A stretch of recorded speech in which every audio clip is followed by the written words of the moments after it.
మంచిది. పరిశుద్ధ గ్రంథం తెరుద్దామండి. ఆదికాండము చివరి అధ్యాయము చివరి వచనం. ఆదికాండము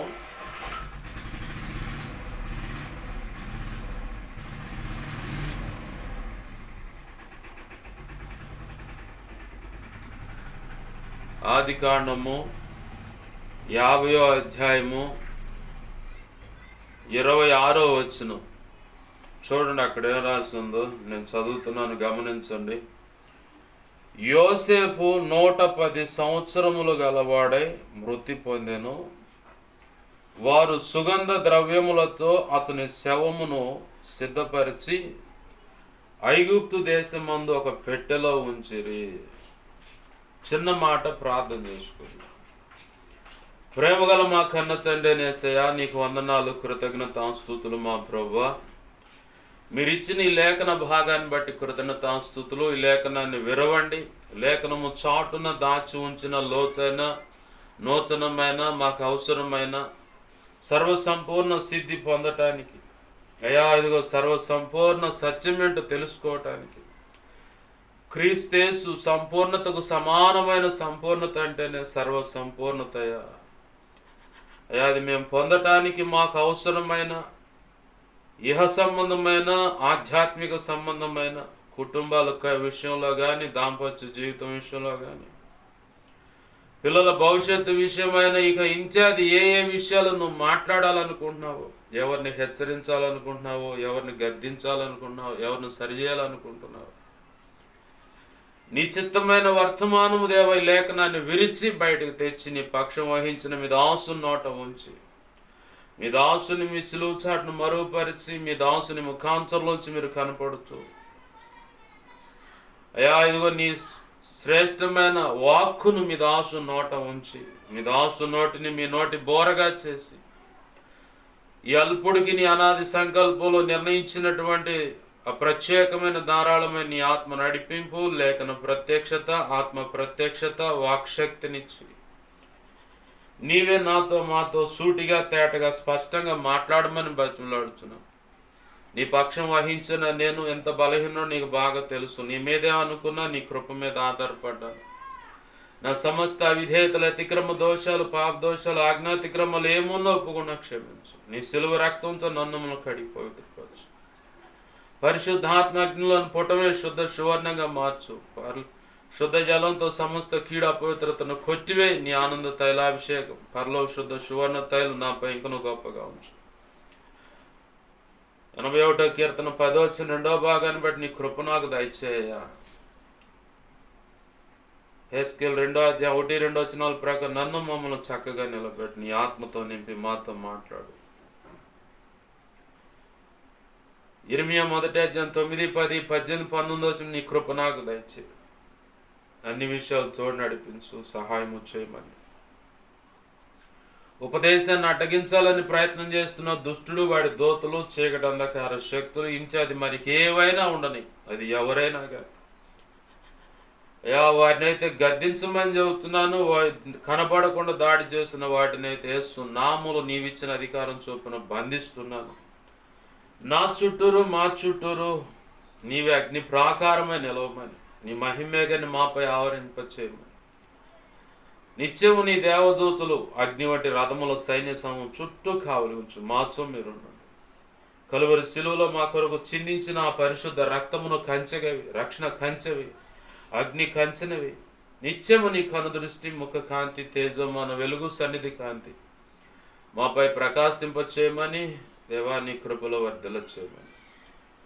ఈ సమాజాన్ని, ప్రజలను, పసివారిని, సమస్తమును, కరెంటుని, వాతావరణం అంతటిని మీ స్వాధీనంలో తీసుకోమని. నాతో మాతో మీరుండి దేవా బలమైన నీ సన్నిధి, ప్రభావం, తేజస్సు, మహిమతో మేమున్న ఈ స్థలం, ఈ ప్రాంతాన్ని నింపివేయండి ప్రభా. స్తుతి సింహాసనాసనుడివై మీరుండండి. సినాయి పర్వతం ఈ ప్రాంతాన్ని ఇంటినిచ్చి నీలోంచి ప్రభావం నలుదిక్కులకు యేసునామములో ప్రబలిల్లి వెళ్ళునుగాక. గొప్ప కార్యాలు జరిగించు. యేసయ్య నామంలోనే ప్రార్థించి సమస్తం పొందుకొని నీ నామాన్ని గొప్ప చేసుకుంటూ కృతజ్ఞతాస్తుతులు చెల్లిస్తూ ఇచ్చిన వాక్యాన్ని బట్టి కూడా కృతజ్ఞతాస్తుతులు చెల్లిస్తూ ఉపదేశాన్ని నన్ను మమ్మల్ని చేతులకు అప్పజెప్పి నీ నామాన్ని గొప్ప చేసుకుంటున్నాం మా తండ్రి. ఆమేన్, ఆమేన్, ఆమేన్. మంచిది. ప్రభునందు సమకూడిన, అలాగే నా ఈ మాటలు వింటున్న, ఈ వీడియో ద్వారా వింటున్న, ఇక ముందు వింటున్న ప్రతి ఒక్కరికి ప్రభు అయిన యేసుక్రీస్తు వారి పేరిట నా హృదయపూర్వకమైన వందనాలు. అందరికీ వందనాలు. చదువుకున్న లేఖన భాగాన్ని మరొకసారి జ్ఞాపకం చేస్తాను. యోసేపు 110 సంవత్సరములు గలవాడై మృతి పొందెను. వారు సుగంధ ద్రవ్యములతో అతని శవమును సిద్ధపరిచి ఐగుప్తు దేశమందు ఒక పెట్టెలో ఉంచిరి. ప్రభునందు ప్రియమైన దేవుని పిల్లలారా గమనించండి. యోసేపు తన జీవితము అనేకులకు ఆశీర్వాదకరమైనటువంటి జీవితం. అది ఏం ఆశీర్వాదం పాస్టర్ గారు, అన్ని శ్రమలు పడితే మా బోటోళ్ళు అయితే తట్టుకుంటారా, ఉంటారా అని అనుకోవచ్చు. కష్టే ఫలి అనే ఒక సామెత ఉంది. కష్టం వలనే ఫలిస్తాము అన్న మాట లోకంలో సామెత. దాన్నే కష్టే ఫలి. కష్టపడకపోతే ఫలితం అనేది ఏమి ఉండదు. కష్టం అంటే నువ్వు జీవన సంబంధమైన ఏ పనికైనా కష్టపడతావు. ఆ కష్టంలోంచి ప్రతిఫలం పొందాలని ఆశపడతావు. ఆ ప్రతిఫలం కూడా దేవుడు తోడై ఉండి ఆశీర్వదిస్తే ఇంకా గొప్పగా ఉంటుందని కూడా ఆశపడతావు. సర్వసాధారణంగా సామాన్యంగానే చెప్పుకునే ఒక మాట ఏంటంటే, మనిషి అనేక రకాల రుచులను కోరుకుంటాడు. తిండిలో కానీ, సుఖంలో కానీ, శారీరక సుఖంలో కానీ, ఒక డిగ్నిటీ మెయింటైన్ చేసే విషయంలో, ఒక హుందా స్థితి వచ్చిన తర్వాత కూడా రకరకాల హోదాలు కోరుకుంటారు, రకరకాల ఆ ఉన్నత అంతస్తులు కోరుకుంటారు. ఈ భూమి మీద ఎన్నో రకాల ప్రాకెట్ పురుగులు ఉన్నాయి, ఎగిరే పురుగులు ఉన్నాయి, చీతాకోక చిలుక అని, తూని కానీ, అలాగనే ఆకాశంలో ఎగిరే పక్షులు ఉన్నాయి. అలాగనే భూమి మీద సంచరించే క్రూర మృగాలు ఉన్నాయి. అయితే ఒకప్పుడు క్రూర మృగాలు కాదు, సాధు జంతువులే. ఆదాము అవ్వలు చేసిన ఆజ్ఞ అతిక్రమం అనే పొరపాటును బట్టి భూమి శపించబడితే ఇక అప్పుడు వాటిలో క్రూరత్వం అనేది వచ్చేసింది. మానవుడు చేసిన ఆజ్ఞాతిక్రమం పాపాన్ని బట్టే ఈ భూమి మీద పాపం పెట్రిల్లిపోతుంది. ఆ కారణాన్ని బట్టే ప్రారంభంలో నోవాహు దినాల్లో జల ప్రళయాన్ని తెచ్చి కొంతమందిని ఒక ఓడలో సేవ్ చేశాడు దేవుడు.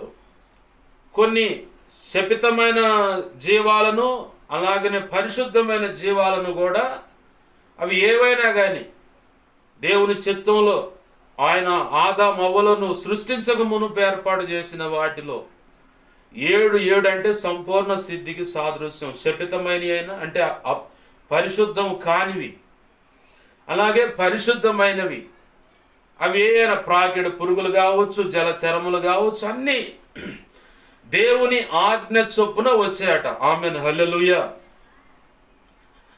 ఒక 8 మందిని మాత్రం దేవుడు ఆ ఓడలో ఏర్పాటు చేసుకున్నాడు. ఆ 8 మంది విధేయత చూపారు దేవుని మాటకి. నాయకుడుగా, కుటుంబ సభ్యులకు నాయకుడుగా ఉన్న నోవాహు, తన భార్య, వాళ్ళు చెప్పిన మాట. నోవాహే దేవునికి ప్రాధాన్యం. దేవునికి ప్రాధాన్యత నోవాహే. ఎందుకంటే కుటుంబ యజమానుడే దేవునికి కావాల్సింది. ఆదామును ఏర్పాటు చేసుకున్నాడు, కానీ తన భార్య రాగానే మొత్తం కాపురం అంతా కొల్లేరైపోయింది. కొల్లేరు అని ఎందుకంటే ఆ కొల్లేరు సరస్సులు అంతా పాసే ఉండేది. ఏడాడో ఇతర దేశాల్లో ఉన్న పక్షులు ఆడకు వస్తాయి. కొల్లేటి సరస్సు అంటారు. అదొక కాలంలోనే వచ్చుద్ది. అది ఎప్పుడైతే భార్య వచ్చిందో ఇక అంతా అయిపోయింది. ఆజ్ఞ అతిక్రమం అనే పాపంలోకి వచ్చేసారు. ఆ ఆజ్ఞ అతిక్రమం అనే పాపాన్ని తుడిచిపెట్టడానికే యేసు ప్రభు వారు సిలువ మీదకు ఎక్కారు. ఆమేన్, హల్లెలూయా. ఆ సిలువ రక్తాన్ని ఆశ్రయిస్తే నువ్వు ఎంత ఘోరమైన పాపమైనా, ఎంత చెడిపోయిన బ్రతుకైనా, నా ప్రభు పాదాలు పట్టుకుంటే నిన్ను పావన పరుస్తాడు. పావన అంటే పరిశుద్ధ పరుస్తాడు.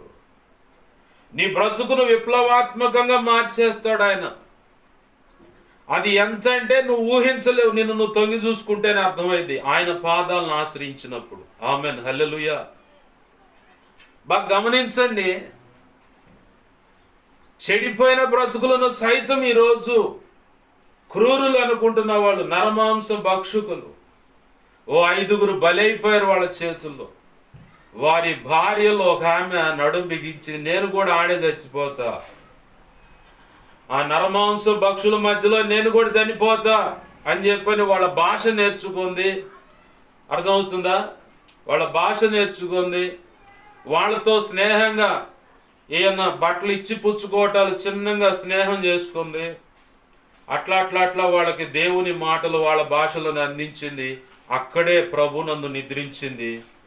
ఏంది ఆ తర్వాత మొదలైన విప్లవం ఏంటో తెలుసా? అక్కడి నుంచే ఒక నరమాంస భక్షకుడు సేవకుడే నిలబడ్డాడు. ఆమేన్, హల్లెలూయా.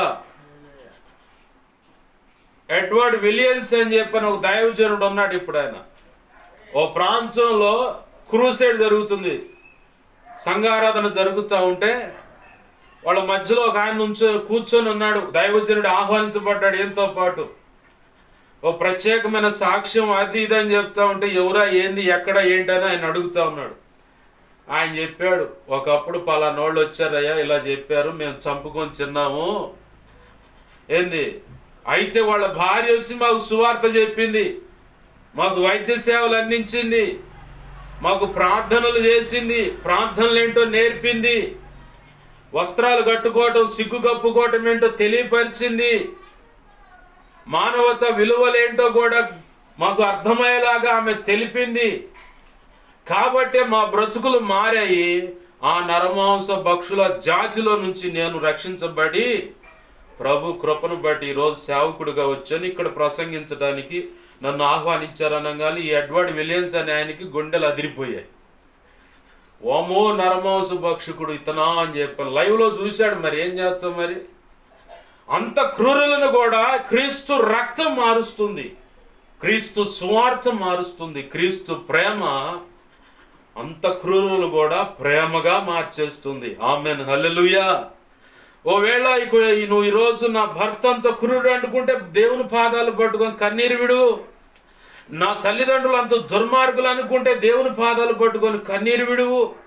నా పిల్లలు అంత చెడిపోయారా అనుకుంటే దేవుని పాదాలు పట్టుకొని కన్నీరు విడువు. నా ప్రభు ఖచ్చితంగా వారిని ప్రేమగా మార్చగలడు. ఆమేన్, హల్లెలూయా.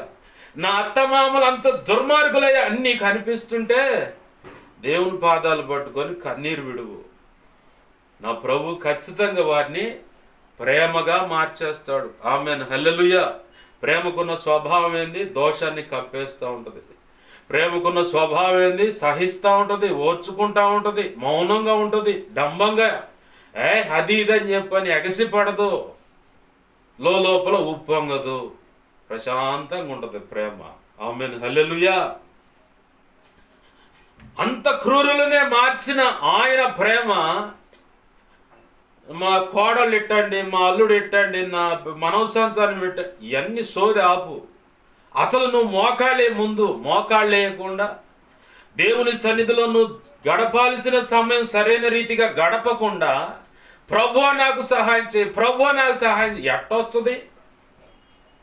మోకాళ్ళ మీద కూడా నువ్వు కష్టపడితేనేనమ్మా నీ కుటుంబం ఆశీర్వాదకరంగా ఉండేది. మోకాళ్ళ మీద నువ్వు కష్టపడితేనేనయ్యా యజమానుడిగా, మోకాళ్ళ మీద కష్టపడితేనే నీ కుటుంబం ఆశీర్వదింపబడేది. అబ్రహాము, ఇప్పుడు చదువుకున్న మూలవాక్యంలో చదువుకున్న యోసేపు అబ్రహాము వారసత్వం. అబ్రహాము దేవుడిని నమ్మాడు, మోకాళ్ళ ప్రార్థన మొదలుపెట్టాడు, ఎంతగా ఆశీర్వదించబడ్డాడు. మనంతా ఏంటంటే లాటరీ టికెట్ కొట్టాలి, 100 రూపాయలు, 1 కోటి రూపాయలు రావాలా. ఎంత? రూపాయలు పెట్టుబడి పెడితే లాటరీ టికెట్కి ₹1,00,00,000 రావాలా, లేదా 10 లక్షలైనా రావాలా, లేదా 1,00,000 అయినా రావాలా, లేదా 10,000 రావాలా? మనంతా ఆయా వారం ఆ మైండ్ కాబట్టి కష్టపడటానికి ఇష్టపడం. అబ్రహామును చూసి ఇస్సాకు కూడా అదే పందాలోకి వచ్చాడు. అలాంటి భక్తి జీలే వచ్చింది. ఇస్సాకును చూసి ఇస్సాకును చూసి యాకోబు కూడా అలానే మారి ఇజ్రాయేలుగా ఆశీర్వదింపబడి ఒక్క కర్రతో దాటాడంట ఆ ఏరు ఒక్క కర్రతో దాటిపోయానయ్యా, ఇప్పుడు 2 గుంపులై వచ్చాను నేను అన్నాడు. ఆమెన్, హల్లెలూయా. ఎలా సాధ్యపడింది? తన స్థలము కాని స్థలములో ఉన్నా కానీ దేవుని పాదాలు పట్టుకున్నాడు. ఆమెన్, హల్లెలూయా. దేవుని మీద ఆధారపడ్డాడు. ఆమెన్. దేవుని మీద ఆధారపడ్డాడు, దేవుని పాదాలు పట్టుకున్నాడు. కాబట్టి ప్రభు అన్నాడు, నువ్వు వెళ్ళే ప్రతి స్థలం ముందు నేను నీకు తోడే వస్తాను, నిన్ను కాపాడుతాను. ఇదిగో నువ్వు మళ్ళీ నేను చెప్పా కదా నీకు ఈ మాట, తిరిగి నిన్ను తీసుకొని వస్తా, దిగులు పడమాక, నేను నీకు తోడై ఉన్నాను. నీ పితరుడైన అబ్రహాము దేవుడను, ఇస్సాకు దేవుడను, నీకు కూడా దేవుడను. ఆమెన్, హల్లెలూయా. ఈ మాట నీ గురించి కూడా చెప్పాలా దేవుడు, నీ గురించి కూడా చెప్పాలా. ఎంతగా దేవుణ్ణి ప్రేమిస్తే, హత్తుకుంటే, దేవునితో నడిస్తే, అబ్రహాము దేవుణ్ణి అని చెప్పుకున్నాడు, ఇస్సాకు దేవుణ్ణి అని చెప్పుకున్నాడు, యాకోబు దేవుణ్ణి కూడా అని చెప్పుకున్నాడు. ఆయన ఎంతగా దేవుని హత్తుకుంటే, ప్రేమిస్తే, దేవునితో నడిస్తే ఆ మాట వచ్చింది. బైబిల్ గ్రంథంలో రాయటానికి పరిశుద్ధాత్మకు అనిపించింది. చెప్పండి, ఈరోజు మనంతా ఏంటంటే పై వ్యవహారమే, షో చేయటమే. షో షో షో ఎన్నాళ్ళు చేస్తా? అరే కట్టె కర్ర కొయ్య కాలు అనే పరిస్థితిలో నీ భక్తి ఉంటే, అగ్ని పరీక్ష పెడుతూ నువ్వు ఏడుంటావు, బూడిదగా మారిపోతుంది నీ భక్తి. నీ భక్తి ఎలా ఉండాలంటే అగ్ని పరీక్షలో పరీక్షించబడినటువంటి శుద్ధ సువర్ణం వల్లే ఉండాలి. ఆమెన్, హల్లెలూయా. నీ విశ్వాసమైన, నిరీక్షణ, ఓర్పైన, పట్టుదలైన, ప్రార్థన జీవితమైన, విజ్ఞాపన జీవితమైన, దేవునితో నడిచే విధమైన, వాక్యము చదువుకునే విషయమైనా, ఆకలింపు చేసుకునే విషయమైనా, దేవుని సేవ అయినా, సంఘ క్రమాలైనా, పరిచర్య అయినా, దైవ చిత్తంలో సిద్ధపరుస్తున్న సేవక గణం కూడా అలాగనే తీర్చిదిద్దబడాలి. అవన్నీ కూడా అగ్నిలో పరీక్షించబడినప్పుడు శుద్ధ సువర్ణం వలె, బంగారాన్ని ప్రతిసారి వేడి చేసినప్పుడల్లా, కరగేసినప్పుడల్లా పైన బూడిద లాంటిది వస్తుంది. దాన్ని మస్టు అంటారు. బంగారానికి అదే కనపడుతుంది, వెండికి అదే కనపడుతుంది, ఇత్తడికి అదే కనపడుతుంది, రాగికి అదే కనపడుతుంది, ఇనుముకి అదే కనపడుతుంది, జలం సిరికి కూడా అదే కనపడుతుంది. చూడండి, కరగేసే కాడు చూడండి, పైన బూడిదలాగా వచ్చుద్ది, దాన్ని మస్టు అంటారు. బంగారాన్ని నువ్వు ఒకవేళ ఇప్పుడున్న పొజిషన్లో దేవుడు ఒకవేళ పుటం వేశాడా, ఆ మస్టు కొంచెం కనపడుతుంది, దాన్ని ఆయన తీసేసి ఎప్పటికప్పుడు ప్యూరిఫై చేస్తూ ఉంటాడు. ఆమెన్, హల్లెలూయా. అలా ప్యూరిఫై చేసినప్పుడే ఉన్నత శిఖరం మీదకి ఇంకొక మెట్టు ఎక్కిస్తూ ఉంటాడు. అర్థమవుతుందా? మనకు అంతేందంటే వ్యవహారం కష్టపడకూడదు, సున్నితంగా శుచిమెచ్చంగా అన్నీ మనకు దొరకాలా, మనం కూడా అట్నే ఉండాలా, ఒళ్ళు కదలకూడదు. లోకంలో సామెత ఒక మాట ఉంది తెలుసా, ఇంట్లో కుండలో సట్టిలో కూడా అంతే ఉండాలా, పిల్లగాడు మాత్రం దుద్దుగా ఉండాలి, ముద్దగా, అసలు శుద్ధంగాను, ఏమి తక్కువ కాకుండా, బలం తక్కువ కాకుండా ఉండాలని సామెత ఉంది. నీవు దేవుని సన్నిధిలో కష్టపడితేనే కదా నీ కష్టాన్ని కూడా దేవుడు ఆశీర్వదించేది. అలాగ ఆశీర్వదించకుండా ఎవడో కష్టపడితే నువ్వు కూర్చొని తింటే ఇక అది ఎట్టా?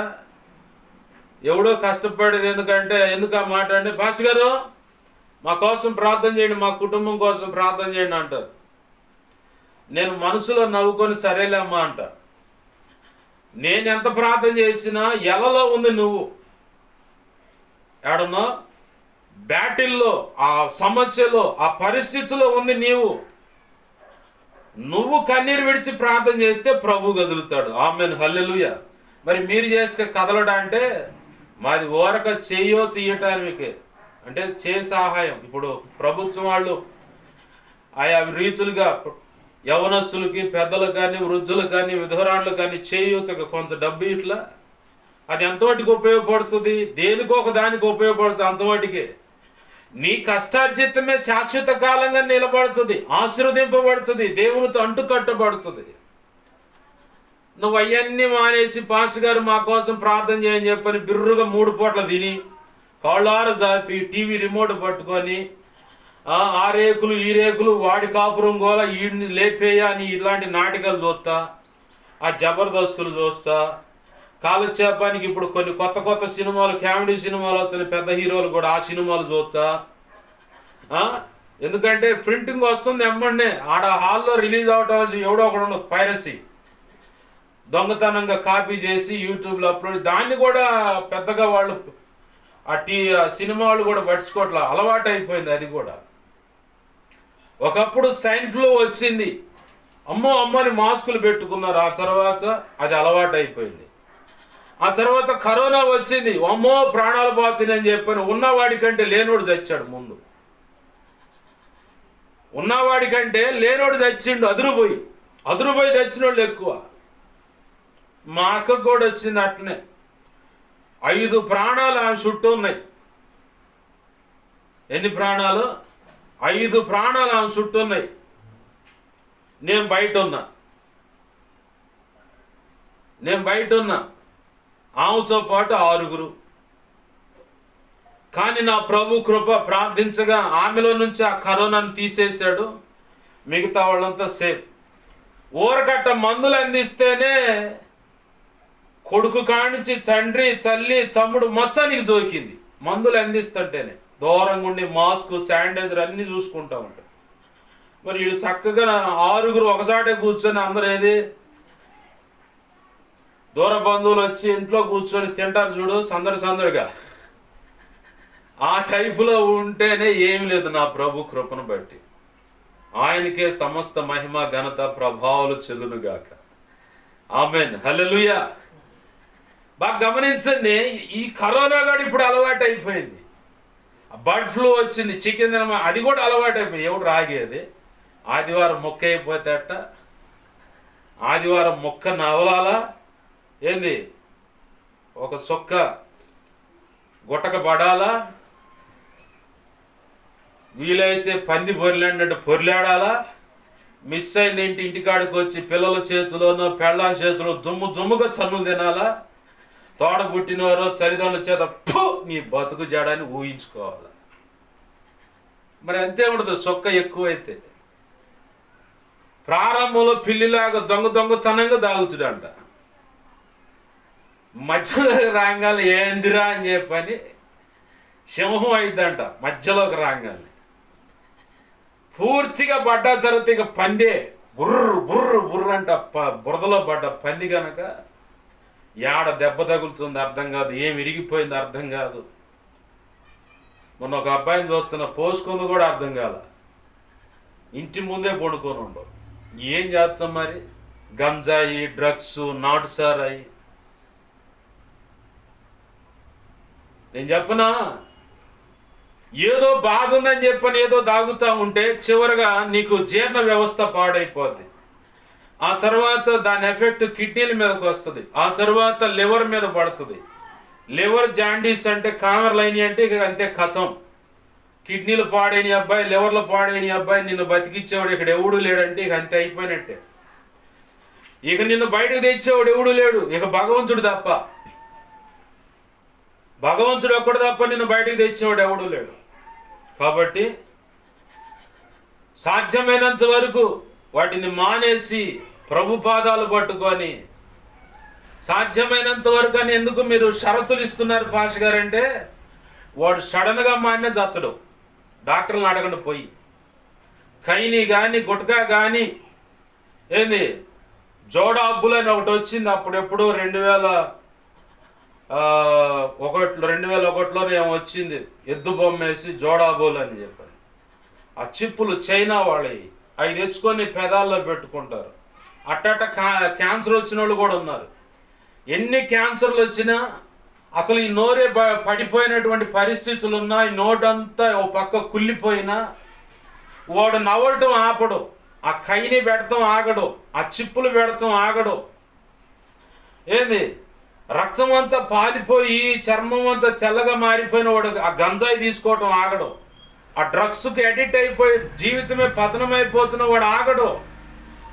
ఎందుకంటే అది అలవాటు అయిపోయింది. మానుకోవాలి, మార్చుకోవాలని సదా అభిప్రాయం లేదు కాబట్టి. ఇలాంటి వ్యవహారాల్లో మునిగి తేలినోడు సడన్గా మానుకుంటే సడన్గానే చేస్తాడు. అలా చచ్చినోళ్ళు చాలామంది నేను చూసా. అందుకే ఈ మాట చెబుతున్నా. తెల్లారితే మాలేసుకోవాలి. ఆ రాత్రి బిర్రగా తాగి తెల్లారిపోయి మాలేసుకుని ఆ మందు కూడా ఇంకా దిగల. కరెక్ట్గా 6 రోజులే ఉండవు. 7వ రోజు చచ్చాడని బ్యానర్ వేశారు. ఇదే నరసరావుపేట పట్టణంలో నాకు తెలిసిన ఒక వ్యక్తిని చూశాను నేను. చెప్పు, ఇంకా ఏం చెప్తావు? సడన్గా మానుకున్న వాడు చచ్చాడు. అందుకే డాక్టర్లు అంటారు, అయ్యా నిదానంగా మాని. నాకు తెలిసిన మా ఊర్లో పెద్దింటి కుటుంబం పిల్లగాడు ఉండు. కైనీ కొత్తలో వచ్చింది కదా అని బాగా వేస్తూ ఉండు. చివరికి అది మానేసరికి నరాలన్నీ పట్టుకుపోయినాయి. హైదరాబాద్ నిమ్స్ హాస్పిటల్లో తీసుకుపోయారు. ఆడకు పోతే డాక్టర్ చెప్పిండు, సడన్గా మానుకోయా అని చెప్పలా. సడన్గా మానుకోమాక రోజులో 4 ప్యాకెట్లు నువ్వు కైని వేస్తా ఉంటే 1 ప్యాకెట్తో సర్దుకుంటా చిన్నగా అది కూడా మాని, అప్పుడే నువ్వు మనిషిగా భూమి మీద ఉంటావు, లేదంటే అట్నే పోతావు అని చెప్పి.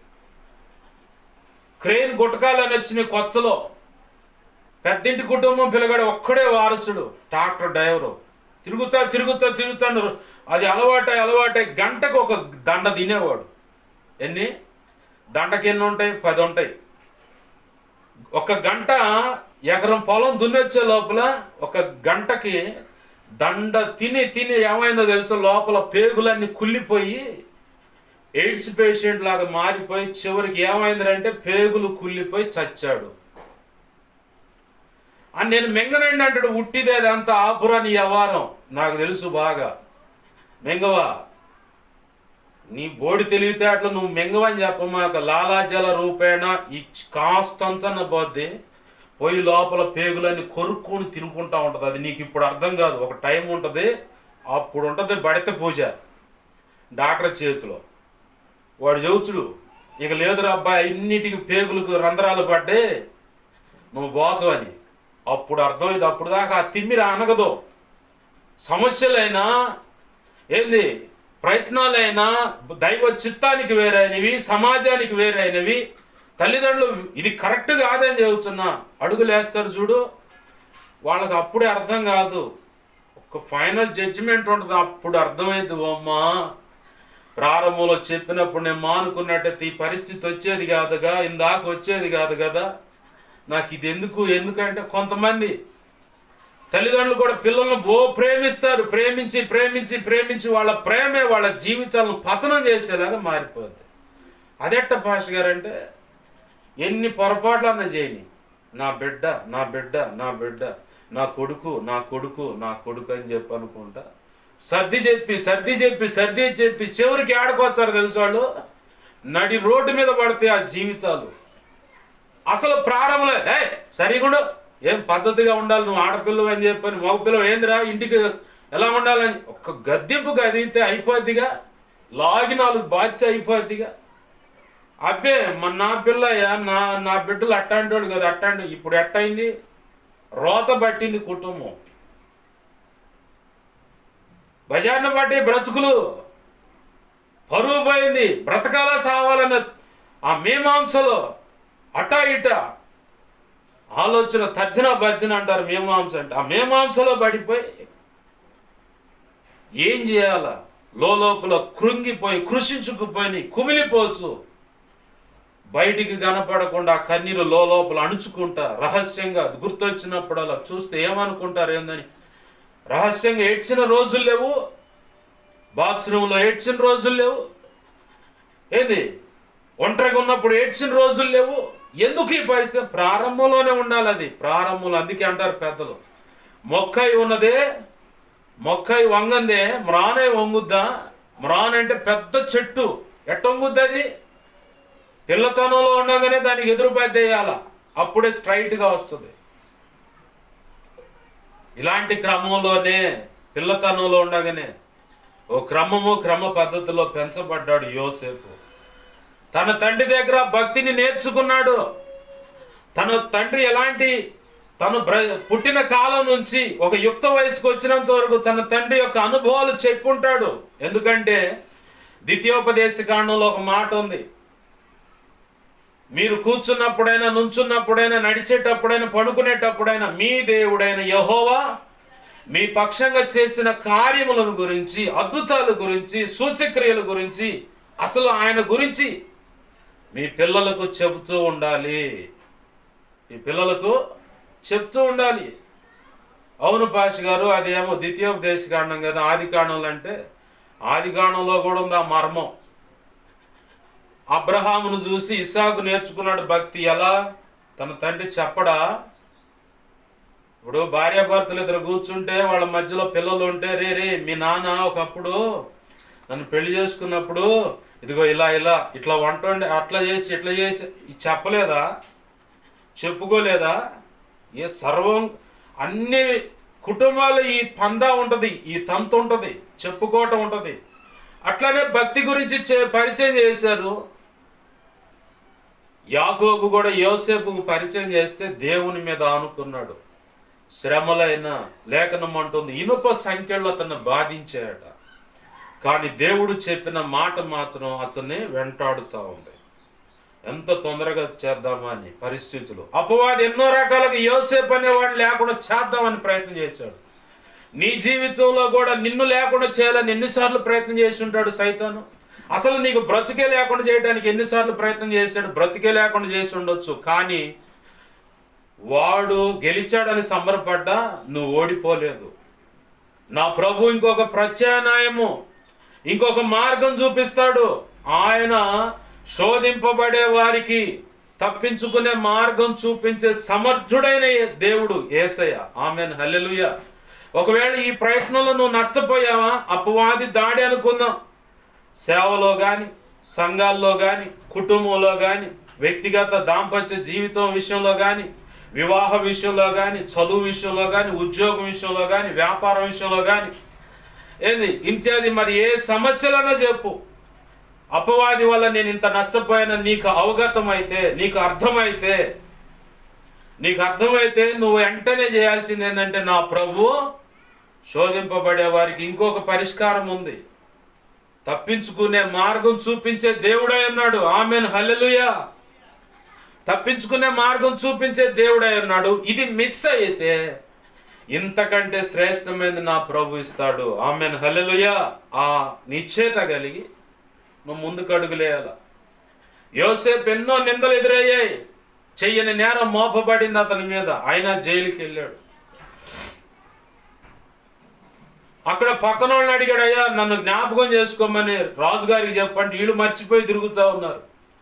దేవుడు మర్చిపోలా. ఒక కళ ఆ రాజుకు వచ్చేలా చేసి, ఆ కళ భావం ఎవరు చెబుతారని తర్జన భర్జన ఇలా చేసి, చివరికి అప్పుడు గుర్తొచ్చింది పానదాయకుడికి, అయ్యా మమ్మల్ని మా ఇద్దరి మీద అనుమానంతో జైల్లో పెట్టించావుగా. అవునరా, అక్కడ మమ్మల్ని మాకు ఉపచారం చేయడానికి ఒక హెబ్రీడ్ని ఒకటి పెట్టావు కదా. అవునరా, మాకు 2 కళలు వస్తే ఆ కళలు అర్థం చెప్పింది వాడేనయ్యా. వాడు చెప్పినట్టే జరిగిందయ్యా అంతా. అయ్యా వాడు చెప్పినట్టు జరిగింది. ఒకడితో చంపివేయబడతాడని నేను బతుకుతా అని చెప్పాడు. నా ఉద్యోగం నాకు వద్దాను. అట్లనే జరిగిందయ్యా. అయ్యా వాడున్నాడా అంటే వెంటనే రాజు పిలిపించండి. కృతజ్ఞత లేనివాడు వీరా నువ్వు, అరే మేలు పొంది వాడు గుర్తు చేసుకోమని చేయొచ్చు, నువ్వెందుకని చెప్పలేదు అని గద్దించుండొచ్చు. ఈరోజు చాలా మంది దేవుడు చేసిన మేళ్లను కృతజ్ఞత రూపకంగా చెప్పటానికి కూడా ధైర్యం చాలన్నటువంటి బలహీన పిరికి భక్తులు చాలా మంది ఉన్నారు.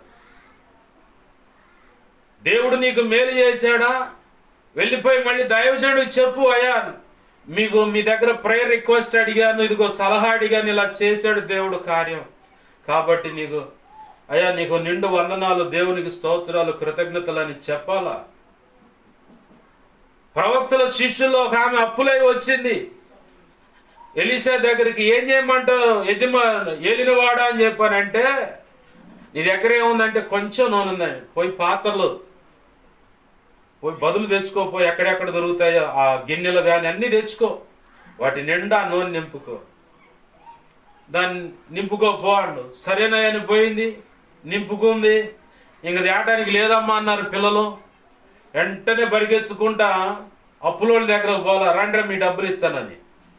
వెంటనే పరిగెత్తుకుంటా గిన్నెలు ఇచ్చిన వాళ్ళు కాడకు పోలా, డైరెక్ట్గా దైవజనుడి దగ్గరకు వచ్చాయా, నువ్వు చెప్పినట్టు చేశాను, ఇలా అయిందని చెప్పానంటే, సరే ఆ నూనె అమ్ముకొని అప్పు తీర్చుకో, మిగతాది నీ పిల్లలకు నీ పోషణకు ఉంచుకో అని చెప్పి అన్నాడు. కృతజ్ఞత తెలపటం.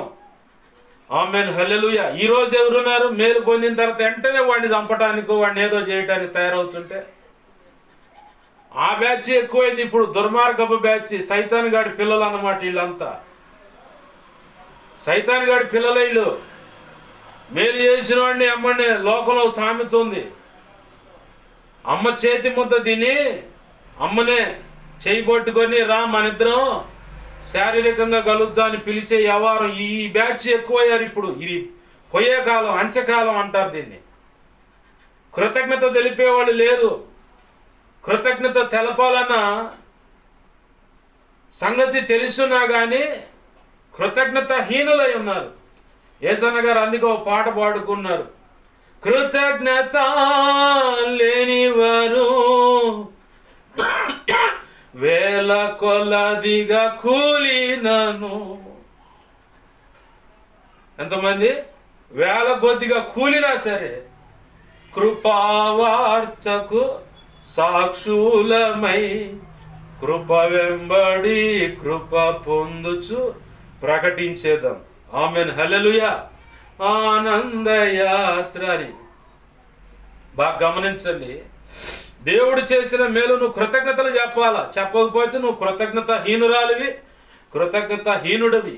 అది ధనము సంపాదనలో దేవుడు ఆశీర్వదించిన, అప్పుల నుంచి విడిపించిన, కుటుంబాన్ని కట్టిన, పిల్లల జీవితాలను కట్టిన, దాంపత్య జీవితంలో సమస్యలు లేకుండా దేవుడు పరిష్కరించిన, వ్యాపారాన్ని వృద్ధి చేసిన, సంవత్సర కాలం అంతా దేవుడు నీ కుటుంబాన్ని ఏ చెగులు రాకుండా కాపాడిన, ఇంచేది అన్ని విషయాల్లో దేవుడు నన్ను ఈ సంవత్సరంలో ప్రార్థన జీవితంలో ఎదిగించాడా అని చెప్పని ప్రభు అన్నాడు ఒక మాట, నిలుచున్నవాడు తాను నిలుచున్న దాన్ని బట్టి అతిశయించక జాగ్రత్త కలిగి ఉండాలన్నాడు. ఆ సాక్ష్యం చెప్పి భ్రష్టులు కావద్దు చెప్పాలి. అలాగనే అతిశయించి భ్రష్టులు కావద్దు. నేను ప్రార్థనా పరుడని ఆ ఎర్రబీగుడు వ్యవహారం ఉండకూడదు లోపల. అది ఉన్నావంటే నీకు దరువు పడతానే ఉంటుంది, ఏదో ఒక సమస్యను తెస్తా ఉంటాడు అది ఎరగటానికి. కాబట్టి ఇదంతా నా ప్రభు కృప. నేను చెబుతాను, నాకు వాస్తవానికి ప్రార్థన తెలియదు. ఇలా నిలబడే చేతులు కట్టుకొని కండువ కట్టుకొని బన్ని వేసుకొని 30 గంట నిలబడి ప్రార్థన చేసాను. అదే ప్రార్థన అనుకున్నా, నేను టాప్ అనుకున్నా. తీరా తెలిసింది, రక్షణ పొంది పరిశుద్ధుల మధ్య మోకాళ్ళు వేస్తే తెలిసింది అసలు నా ప్రార్థనే కాదని. ఆ తర్వాత అక్కడున్న వాళ్ళ దగ్గర అనేక విషయాలు నేర్చుకొని ప్రభు కృపను బట్టి ఈరోజు ఇంతగా దేవుడు దీవించడానికి కారణం ఆయనే. ఆమెన్, హల్లెలూయా. ఎవరు? యేసయ్యే. ఆమెన్, హల్లెలూయా. బాగా గుర్తుపెట్టుకోండి, రాజు గదిమాడు పిలిపించు అనగానే శుభ్రం చేసి, ఇప్పటి వరకు నువ్వు అణిగిపోయి అణగారిపోయి ఎక్కడో దాచబడి తృణీకరించబడి వెలివేయబడి కొంతమంది దాచిపెడతారు నీ యొక్క తలాంతులు బయటికి రాకుండా. నీ నోట నుంచి ప్రసంగం అనేది దేవుని పిల్లలకు అందకుండా దాచిపెడతా ఉంటారు. దాచిపెట్టమంటే పక్కన పెడతాం. నా ప్రభు ఒక సమయం నీకు ఇచ్చాడు. ఇదే అది ఈ 2026 సంవత్సరం అనుకూలమైన సంవత్సరం ఇది. ఇక్కడ నుంచి నీకు అన్ని ప్రభు కృపను బట్టి ఆయన సేవ చేయడానికి అనుకూలమైన దినాలే, అనుకూలమైన సమయాలే, అనుకూలమైన సంవత్సరాలే. నా ప్రభు కృపను బట్టి అనేక ద్వారాలు నీ కోసం తెరుస్తున్నాడు. ఆమేన్, హల్లెలూయా.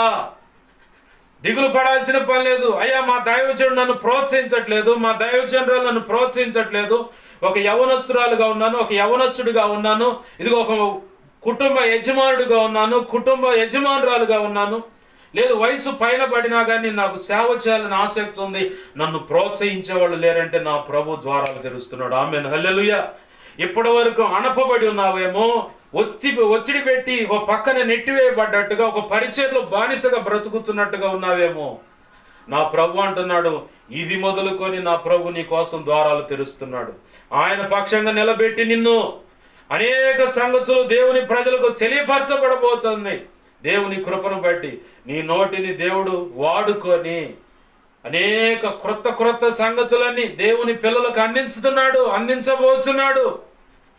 తద్వారా అనేకులు బలపరచబడతారు. మొదటిగా పేతురుకి చెప్పలా, పేతురు అందరికంటే నన్ను ఎక్కువ ప్రేమిస్తున్నావు అంటే, అవును ప్రభువా నిన్ను ఎక్కువ ప్రేమిస్తున్నానంటే, అయితే నా గొర్రెలను మేపు అన్నాడు. పేతురు నన్ను అందరికంటే ఎక్కువ ప్రేమిస్తున్నావు అంటే, అవును ప్రభువా నీకు తెలియదా ఏంది, నీకు తెలుసుగా అంటే, అయితే నా గొర్రె పిల్లలను కాయి అన్నాడు. పేతురు అందరికంటే నన్ను ఎక్కువగా ప్రేమిస్తున్నావా అంటే, ఏంది ప్రభు ఇన్నిసార్లు అడుగుతూ నీకు తెలియదు అని వ్యసన పడ్డాడు. అయితే నా గొర్రెలను మేపు అన్నాడు. దేవునికి మహిమ కలుగును గాక. హల్లెలూయా. ఇక్కడ 3 రకాల పరిచర్య ఉంది.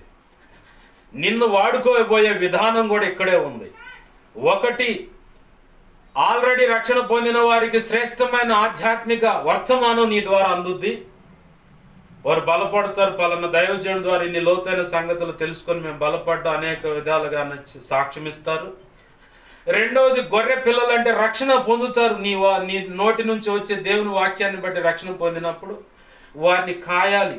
అలా కాయుటలోనే పోషణ అన్నీ ఉన్నాయి, సంరక్షణ అంతా.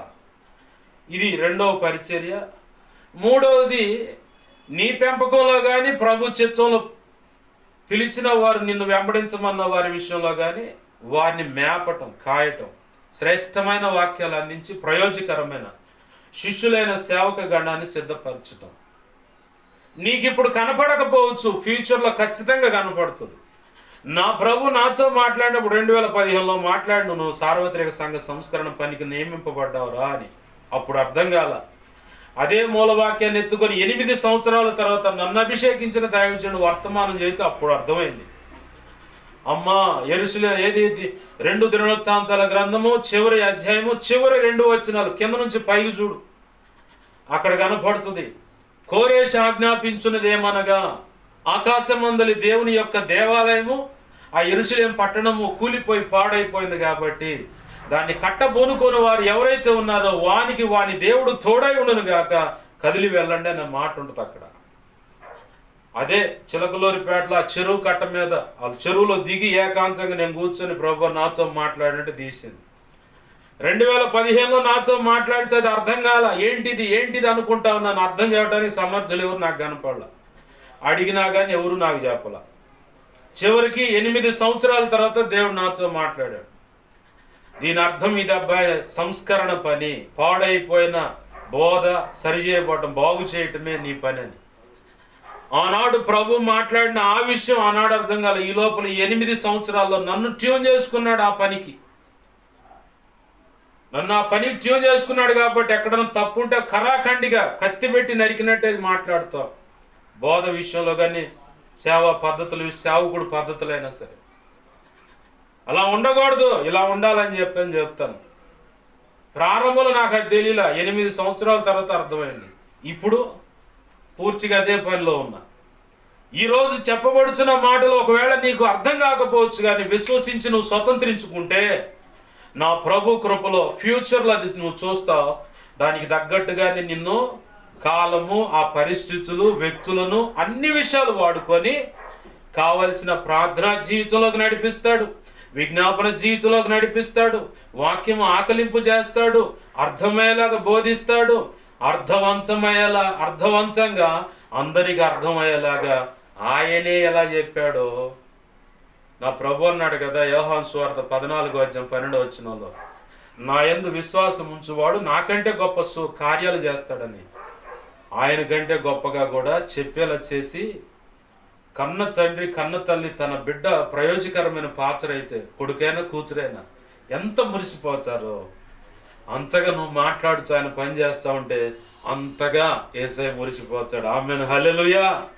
ఈ భూమి మీద ఉన్న తల్లిదండ్రుల కంటే అమితమైన, అది కొలచలేనటువంటి ప్రేమ, ఆప్యాయత, అనురాగాల, వాత్సల్యత, ఓర్పు, సహించటం అనే గుణాలు కలిగినటువంటి మూర్తిమత్వం ఆయన. ఆమేన్, హల్లెలూయా. మరి ఇంకా ఆయన ఇంకెంత మురిసిపోతాడు చెప్పు. నువ్వు ఒకవేళ సందేహిస్తున్నావేమో, ఏమంటే కులాన్ని బట్టి చూడమాక, కుటుంబాన్ని బట్టి చూడమా. నేను అట్ట సందేహించినోడ్నే. నా కులాన్ని బట్టి నన్ను బట్టి ఎవరు సమాజంలో గుర్తించరు, కులం తక్కువ వాళ్ళని దూషిస్తారు, నన్ను వెలివేశారు కూడా. నా కుటుంబం అంతా నా ఊరు మొత్తానికి ఏ సమస్యకైనా పరిష్కార మార్గం మా ఇల్లు. అయ్యా ఎమ్మెల్యే దగ్గర పోదాం, అయ్యా ఎస్ఐ గారి దగ్గరికి, అయ్యా సిఐ గారి దగ్గర కానీ, ఇట్లా లాయర్ దగ్గరికి, కోర్టు కాడి కానీ కదిలి తీసుకొని వెళ్ళి అన్నీ పరిష్కరించుకున్నటువంటి కుటుంబం నా కుటుంబం. ఒక పెండ్లి విందులో అన్నం వండించడానికి పోతే అబ్బాయి ఆగు అన్నారు. నా స్నేహితుడు వచ్చాడు, వాళ్ళ బంధువులే. ఏందిరా అంటే, నువ్వు కాదులే బాబాయ్ పక్కరా అండు. ఈ పక్కరా అన్న పిల్లగాడి ఇంట్లోనే వాళ్ళు తినే కంచంలోనే అన్నం తిన్నా నేను. వాళ్ళ ఇంట్లో కూర్చున్న వాళ్ళే వండి పెట్టారు, తిన్నా. కానీ సమాజంలోకి వచ్చేసరికి నాకు విలువ ఇయటానికి వాళ్ళకి చిన్నతనమైంది. ఈ పరిస్థితులని తొంగి చూసుకొని ప్రతి ఒక్కడు కదిలితే అదే మాట అంటూ కులం తక్కువ. మరి వాడి వ్యక్తిగతాలు కొలుసుకుంటే వాడిది ఏ కులం అవుతుంది ఎలాంటి పరిస్థితులు. ఇవన్నీ తొంగి చూసుకొని నేను రాను ప్రభు సేవకు ప్రార్థన చేసుకుంటా అనుకున్నా. నువ్వు మెలకుండా రా అని చెప్పి నిలబెట్టి అన్య జనులే ఎవడైతే నన్ను కులం తక్కువ అన్నారో వాళ్ళ మధ్యలోనే, ఎవరి మధ్యలో, దేవునికి మహిమ కలుగును గాక. హల్లెలూయా హల్లెలూయా. ఎవరి మధ్యలో నిలబెట్టాడు? అన్ని జనుల మధ్య అపోస్తలత్వాన్ని ఇచ్చాడు. అన్ని జనులు అంటే ఎవరు?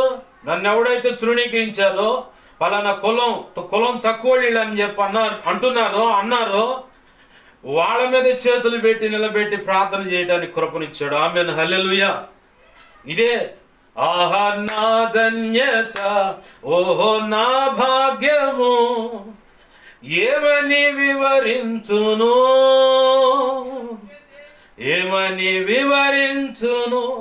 నేనెందుకని ఇట వాడుకోవచ్చు. నీ సొత్తుగా మారితిని యేసయ్యా, నీ రక్తముచే కడుగబడినందున, నీ అనాది ప్రణాళికలో హర్షించెను నా హృదయ సీమ. ఆమేన్ హల్లెలూయా. హృదయ సీమ అంటే హృదయంలో నా ప్రాంతం అంతా హర్షించిందయ్యా, అంటే ఆనందించిందయ్యా. నన్ను ఎవడైతే కులం తక్కువ వాళ్ళ మీద చేతులు పెట్టి ప్రార్థన చేసేలా నా ప్రభు అధికారం ఇచ్చాడు. వాళ్ళ మధ్యలోనేరా నువ్వు సేవ అన్నాడు. పండితుడిని గొప్పవాడిని అనుకున్నటువంటి వ్యక్తిని, యూదుడిని తీసుకెళ్లి సౌలు అనేవాడిని పౌలుగా మార్చి అన్యులకు అపోస్తులుగా చేశాడు. అస్సలు గరిష్టగా ఉన్నటువంటి ఆ పేతుని తీసుకొచ్చి ఒక కళ చూపించి ఎవరిని తృణీకరించొద్దు, మర్యాదగా నేను నిలబెట్టిన కాడల్లో నువ్వు సేవ చేయాలని చెప్పని పేతురు మొండితనాన్ని, ఆ మూఢత్వాన్ని ఎరగదీసి సరిచేసి నిలబెట్టి ఆయన సేవలో వాడుకున్నాడు. పామరుడైన వాడినేమో మేము పండితులు, ధర్మశాస్త్రోపదేశకులు అది ఇది అన్నవాళ్ళు యూదుల మధ్య వాక్యము యూదులకు ఇవ్వబడింది. వాళ్ళకేమో పేతురు నిలబెట్టి వాక్యం అందించాడు. నేను పండితుడిని అనుకున్న వాడిని దేశోపాయం అన్ని జనుల మధ్యలో నిలబెట్టి వాళ్ళ మీద చేతులుంచి వాళ్ళ కోసం వాక్యం అందించడం, ప్రార్థన చేయడం, బాప్తిస్మాలు ఇవ్వడం, ఆ పని జరిగించాడు. ఇదే తల్లకిందులు వ్యవహారం అంటే. ఎవడైతే మిడిసిపడుతున్నాడు వాడి మెడలు ఉంచడానికి నిన్నే వాడుకుంటాడు. అది మనకు తెలియక మా కులం అండి, మా కుటుంబం అండి, మమ్మల్ని ఎవరికి ఆపుని సొల్లు సోదంతా. దేవుడు నిలబడమన్నాడు, నిలబడు సరిగా, నా ప్రభు కృపనిస్తాడు. సోది చెప్పమాకానికి, సాగులు చెప్పమాకు, బోసిరాకానికి. అరే నీ బుద్ధి జ్ఞానాన్ని బట్టి నీ ప్రయత్నం చేసి నువ్వు ఆత్మలు సంపాదించు, సేవ చేయని ప్రభు చెప్పాడా? ఓ కంపెనీలో జాయిన్ అయితే ఇది బంగారం కంపెనీ కావచ్చు, ఆ లోన్లు ఇచ్చేవాళ్ళు కావచ్చు, బ్యాంకు కావచ్చు, ఎల్ఐసి ఏజెంట్లు కావచ్చు, వాళ్ళ తెలివితేటలు, వాళ్ళ కష్టం ప్రయాసను బట్టే వాళ్ళకి ఇంత పర్సెంటేజ్ అని ఇస్తారు. వాడు ప్రయాసపడతాడు, వాళ్ళగా ఆలోచిస్తావేంది నువ్వు? ఒకవేళ ఇలాంటి ఉద్యోగస్తులు ఉన్నా సరే, నీ మీద నువ్వు ఆధారపడమాక, దేవుని మీద ఆధారపడితే నువ్వు ప్రతి దాంట్లో సక్సెస్ని చూస్తావు. వ్యాపారమైన, రెక్కల కష్టార్జితమైన, కుటుంబమైన, పిల్లల భవిష్యత్తు అయినా ఏదైనా దేవుని మీద ఆధారపడితే అంత సక్సెస్ అవుతుంది. దేవుని పక్కన పెట్టి నీ స్వబుద్ధిని ఆధారం చేసుకొని నిలబడి ప్రయత్నం చేసావా? అసలు నువ్వు ఎంత చేస్తావు చూస్తా అని చెప్పని ప్రభు సైలెంట్గా నీ పక్కనే నిలబడుతూ ఉంటాడు. నువ్వు చెప్పేవన్నీ వింటానే ఉంటాడు. నీ మనసులో తలంపులు, ఊహలు, ఆలోచనలు, హృదయంలో పుట్టే అభిప్రాయాలన్నీ ఆయనకి వినపడతానే ఉంటాయి. పక్కనే పెట్టినే నేను చేతులు కట్టుకున్నట్టుగా చేతులు కట్టుకొని పక్కన నిలబడుతూ ఉంటాడు. చాలా విధేయుడు ఆయన. నువ్వు ఎంత తెలివితేటలు ఉపయోగపడతావు పిల్లల కుటుంబాన్ని గడటానికైనా, భవిష్యత్తు గడటానికైనా, లేదు నీ జీవన సంబంధమైన ఉపాధి విషయంలో అయినా ప్రభు మీద నువ్వు ఆధారపడు. అసలు ఆయన పోషించే విధానం నువ్వు చూస్తే అదురుపోతావు. అంత ఆశ్చర్యకరంగా ఉంటుంది. నేను అనుభవించాను, నా వ్యక్తిగతంగా, నా కుటుంబంలో కూడా అనుభవించాం కాబట్టి చెబుతున్నా ఈ మాట. రుచి చూసి చెబుతున్న మాట. మనం ఆధారపడటమే అర్థం కాని వ్యవహారం, అంతుబట్టని వ్యవహారం. మనం ఎప్పుడైతే ఆయన మీద ఆధారపడతామో అప్పుడే ఆయన లైన్లోకి వస్తాడు. నీకు ఎప్పుడు ఏ క్షణంలో ఏ అవసరం ఉందో అందుకు కావలసిన మొత్తమే కాదు, ఇంకా కొంత మిగిలేలా కూడా చేస్తాడు. ఆమేన్, హల్లెలూయా. 5 రొట్టెలు 2 చిన్న చేపలు ఇచ్చిన పసివాడికి ఎన్ని గంపలు మిగిలాయండి చెప్పండి? ఈరోజు దేవునికి దశం భాగం ఇవ్వాలంటే చాలా మంది కటకటలాడతారు. 4 విరోచనాలు 4 వాంతులు ఇచ్చి నువ్వు ఏడుంటావు? డైరెక్ట్ చెబుతున్నావు, ఎందుకు పచ్చిగా మళ్ళీ పద్దాకలు దాచిపెట్టుకోవటం? 4 విరోచనాలు 4 వాంతులు అయినాయి అనుకో, ఏడుంటావు నువ్వు? డైరెక్ట్గా ఆర్ఎంపీ డాక్టర్ దగ్గర వాడిని పిలుచుకోవటమో, నువ్వు ఆడకు పోవటమో, లేదా గవర్నమెంట్ హాస్పిటల్లో స్తోమత లేకపోతే, లేదా పెద్ద హాస్పిటల్కు వాడు ముక్కులు చెవులు పిండి మరి వసూలు చేస్తారు మొత్తం. అప్పుడు పోతాయి మొత్తం, అప్పుడు వాడికైనా పెడతారు. కానీ దేవునికి నీ ధనములో, ధాన్యములో దశం భాగం, సమయంలో దశం భాగం ఏమంటే మాత్రం అబ్బబ్బబ్బా ఎన్ని చెబుతారో కారణాలు. ప్రార్థన అండి, ప్రార్థన పాస్టర్ గారు, పిల్లలు వచ్చారు, అల్లుడు కోడలు,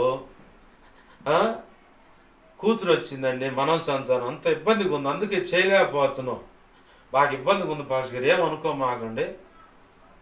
మరి వీళ్ళందరికీ రొప్పు రోగాలంటే ఏవో తేడా పడితే పాస్టర్ గారు అని పరిగెత్తుకుంటా పోయి పాస్టర్ గారు తోలు లేచి ఇక చెవులు గిర్రం అంటే అనమాట, అన్ని చెబుతారు. మరి అప్పుడు ఎందుకు చెప్పు? పాస్టర్ గారు మీరు చాలా సమస్యల్లో ఉన్నారు, మీకే ఇబ్బందిగా ఉంది, మీ ప్రార్థనా సమయమే గడపడం చాలా ఇబ్బందిగా ఉంది, కాబట్టి మా సమస్యలు దేవుడే చూసుకుంటాడులే, మీరు బాగుండండి. ఆ మాట రాదు. వాడు ఏడన్నా చావుని ఏమన్నా కానీ అందరూ వాడుక భాష మాట్లాడుతున్నారు అర్థం కావటానికి. ఏడన్నా చావుని ఏమన్నా కానీ ఎన్ని పరిస్థితులు, ఎంత అంతరంగంలో కుమ్ములాట ఉండని, నువ్వు మాత్రం బిర్ర పరిగెత్తుకుంటూ వచ్చి పాస్టర్ గారు తాటలు ఎగిసిపోతే ఒకళ్ళని చూస్తే మాకైతే అట్ట అనిపిస్తుంది. అట్లాంటి బ్యాచ్ తగిలారు కాబట్టి చెబుతున్నా. నువ్వు దశం భాగం ఇస్తే సమయంలో దశం భాగం ఇవ్వు, ధనంలో దశం భాగం ఇవ్వు, ధాన్యంలో దశం భాగం ఇవ్వు. ప్రభు అన్నాడు ఆ మలాకి 3వ అధ్యాయంలో, నీ ద్రాక్ష తోటకి పురుగు పట్టదండు. నా ప్రభు కృపను బట్టి నేను అలాగా సమయంలో అయినా, ధనంలో అయినా, ధాన్యంలో అయినా దశం భాగం ఇవ్వటాన్ని బట్టి, కరోనా టైంలో మా అక్కకి ఏం కాకుండా చుట్టూ 5 ఉన్నారు, అక్కతో 6, ఎవరికి ఏం కాకుండా ఆమెలో నుంచి ఆ రోగాన్ని తీసేశాడు. కొంత అక్కడ పులుసు ఇరగాల్సింది కానీ కొన్ని సైడ్ ఎఫెక్ట్స్ ఉన్నాయి, అయినా కానీ సజీవురాలకు ఉంది. ఆమెను హల్లెలూయా. ప్రార్థన చేయడం ఆమె మట్టికే ఉంది, మిగతా వాళ్ళకి రాల. అది విచిత్రం. నా ప్రభు మాట నెరవేరలేదా?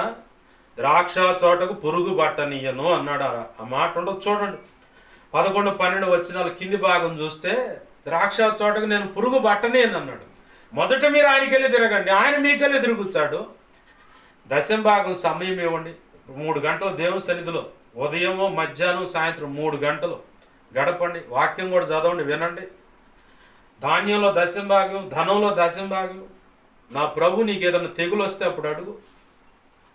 నా ప్రభుని అడుగు, ఎందుకయ్యా ఇది అనుమతించామంటే ఏదో బుద్ధిహీనత ఎవరిలో ఉంది చూడు అంటాడు ఆయన. యెహోషువ కాళ్ళ మధ్యలో తలకాయ పెట్టి మొరపెడుతూ ఉంటే దేవుడు వచ్చి అన్నాడు, యెహోషువ ఎందుకాడ మొరపెడుతున్నావు? ఇజ్రాయేలీలు పాపం చేశారండు. అదేంది ప్రభు అంటే, చేశారు, పిలువు ప్రత్యక్ష గుడారం ఎదుటిగా. మొత్తాన్ని పేరు వరుసన పిలిస్తే ఆకాన్ అనేవాడు శపితమైన సీనారు వస్త్రాన్ని బంగారు కమ్మి ఒక కడియం బాగున్నాడు తెచ్చుకోండి. ఏడబెట్టిండు ఆయన గుడారంలో గుంత తీసి దాచిపెట్టి వచ్చాడు. ఏమయ్యాడు చివరికి? దేవుడికి దొరికాడు. ఆ ఒక్క వ్యక్తి చేసిన పొరపాటును బట్టి ఇజ్రాయిల్లో కొంతమంది చచ్చిపోయారు. వారి చావులకు కారణం ఇతడే కాబట్టి అతని భార్య, పిల్లలు, దగ్గర దూర బంధువులు, పశు సంపదతో సహా రాళ్లతో కొట్టి ఎవరిని? తన భార్య, పిల్లలను, పశు సంపదలతో సహా తనకంటూ ఉన్న వాళ్ళందరినీ కూడా రాళ్లతో కొట్టి చంపేశారు. అది ధర్మశాస్త్రాన్ని బట్టి దేవుడు నియమించిన కట్టడ. ఈరోజు అది నీకు లేదు. అవకాశం ఉంది పొరపాటుంటే క్షమించమని అడగటానికి.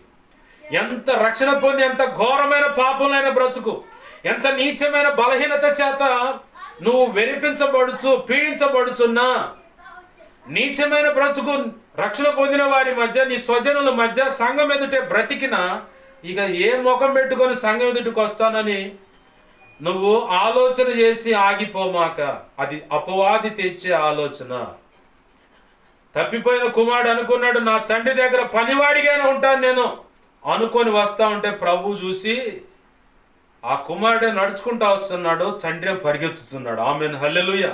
అంత ప్రేమతో నీ పట్ల, నీ కుటుంబం పట్ల కదిలిపోతున్న దేవుడు. అర్థం చేసుకో. ఈ లోక సంబంధమైన పలకవు ఏమి చేయనట్టు వాటి ఎదుటి సాగిలు పడమాక, వాటిని అనుసరించమాక. ఒకవేళ నువ్వు అనుసరించింత నీచమైంది నా బ్రతుకని సంఘంలో తెలిసింది, సేవకుడు తెలిసింది, సమాజంలో తెలిసింది, పరిశుద్ధులందరికీ కూడా తెలిసింది, ఏం ముఖం పెట్టుకుని వెళ్ళగలనన్న భావనతో నువ్వు నలిగిపోతున్నావు. సహోదరుడా, సహోదరి, నలిగిపోతున్నారు మీరు. నా ప్రభు అంటున్నాడు, నీకు అవకాశం ఇస్తున్నాడు. రా. నేను ప్రాణాన్ని, కఠినాన్ని కోరుకోవట్లా, కనికరాన్ని కోరుకుంటున్నాను. సామెతలు 13:28 ఏముందాడా? సామెతల గ్రంథము 13:28 28:13. అతిక్రమములు దాచిపెట్టువాడు వర్ధిల్లడు, ఒప్పుకొని విడిచిపెట్టినవాడు కనికరం పొందుతాడని ఉంది.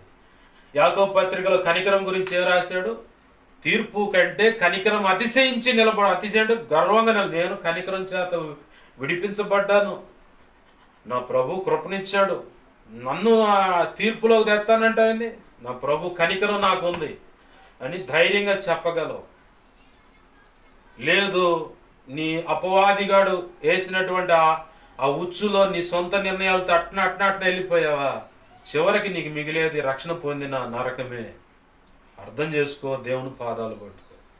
నా ప్రభు ఖచ్చితంగా కృపణిస్తాడు. సబ్జెక్ట్లోకి వద్దాం. యోసేపుని తీసుకొచ్చాడు, నిలబెట్టాడు. కలభావం చెప్పగానే అసలు ఇంతకంటే సమర్థుడు ఎవరయ్యా? యోసేపు అన్నాడు, మీకు నచ్చినోడు పెట్టుకోండి. నేను కాదు మీకు నచ్చినోడు పెట్టు. మీ వ్యవహారాలంతా చూశాడు కదా. 13 సంవత్సరాలు పసిగట్టాడు, చూశాడు, చీదర పుట్టింది. వీడు చెప్పే ఇనే రకాలు కాదు, వీళ్ళంతా చెబితే ఇనే రకాలు కాదు కాబట్టి చీదర పుట్టి మీకు నచ్చినట్టు పెట్టుకొని, మీకు నచ్చినట్టు మీ పద్ధతులు, మీ వ్యవహారాలు వేరు. హెబ్రీడు అంటే అసహ్యుడు, గొర్రెల కాపరంటే అసహ్యుడు ఐగుప్తీయులకు.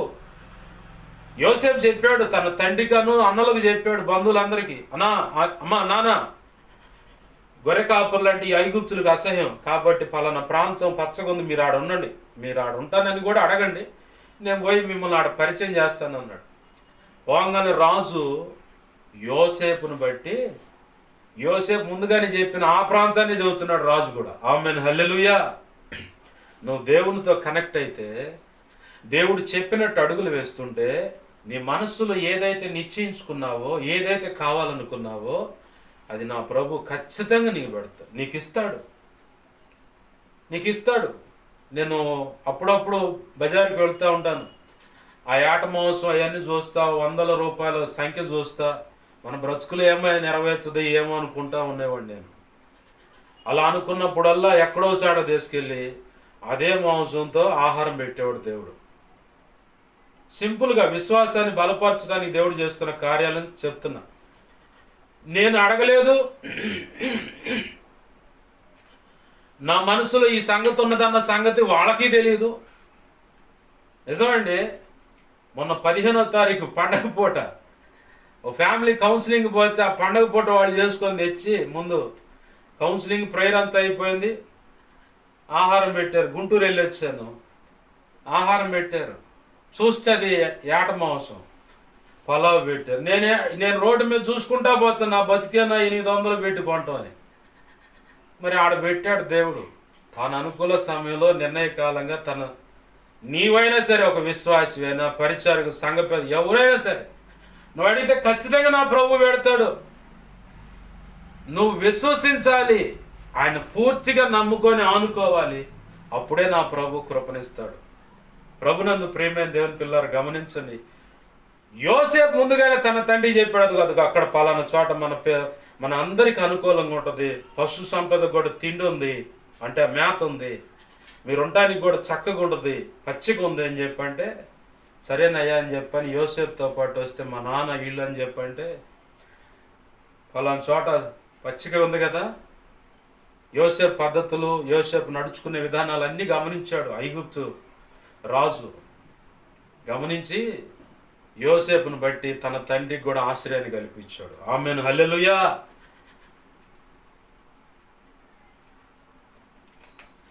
ప్రభునందు ప్రియమైన దేవుని పిల్లలు గమనించండి.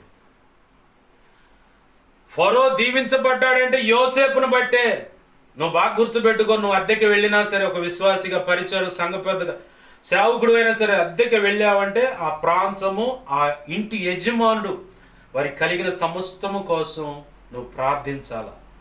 ప్రభు ఇచ్చిన లేఖనంలో ఒక మాట ఉంది, మీరు ఇజ్రాయేలీలైన మీరు చెదరి ఆయా ప్రాంతాలకు వెళ్ళినప్పుడు ఆ సమాజం, అది గ్రామమైనా, కాలనీ అయినా, పట్టణమైనా, జిల్లా అయినా, రాష్ట్రమైనా, దేశమైనా, ఈ సమస్తం అంతటి కోసము, ఆ ప్రజల కోసం, వారి క్షేమం కోసం మీరు ప్రార్థించాలి.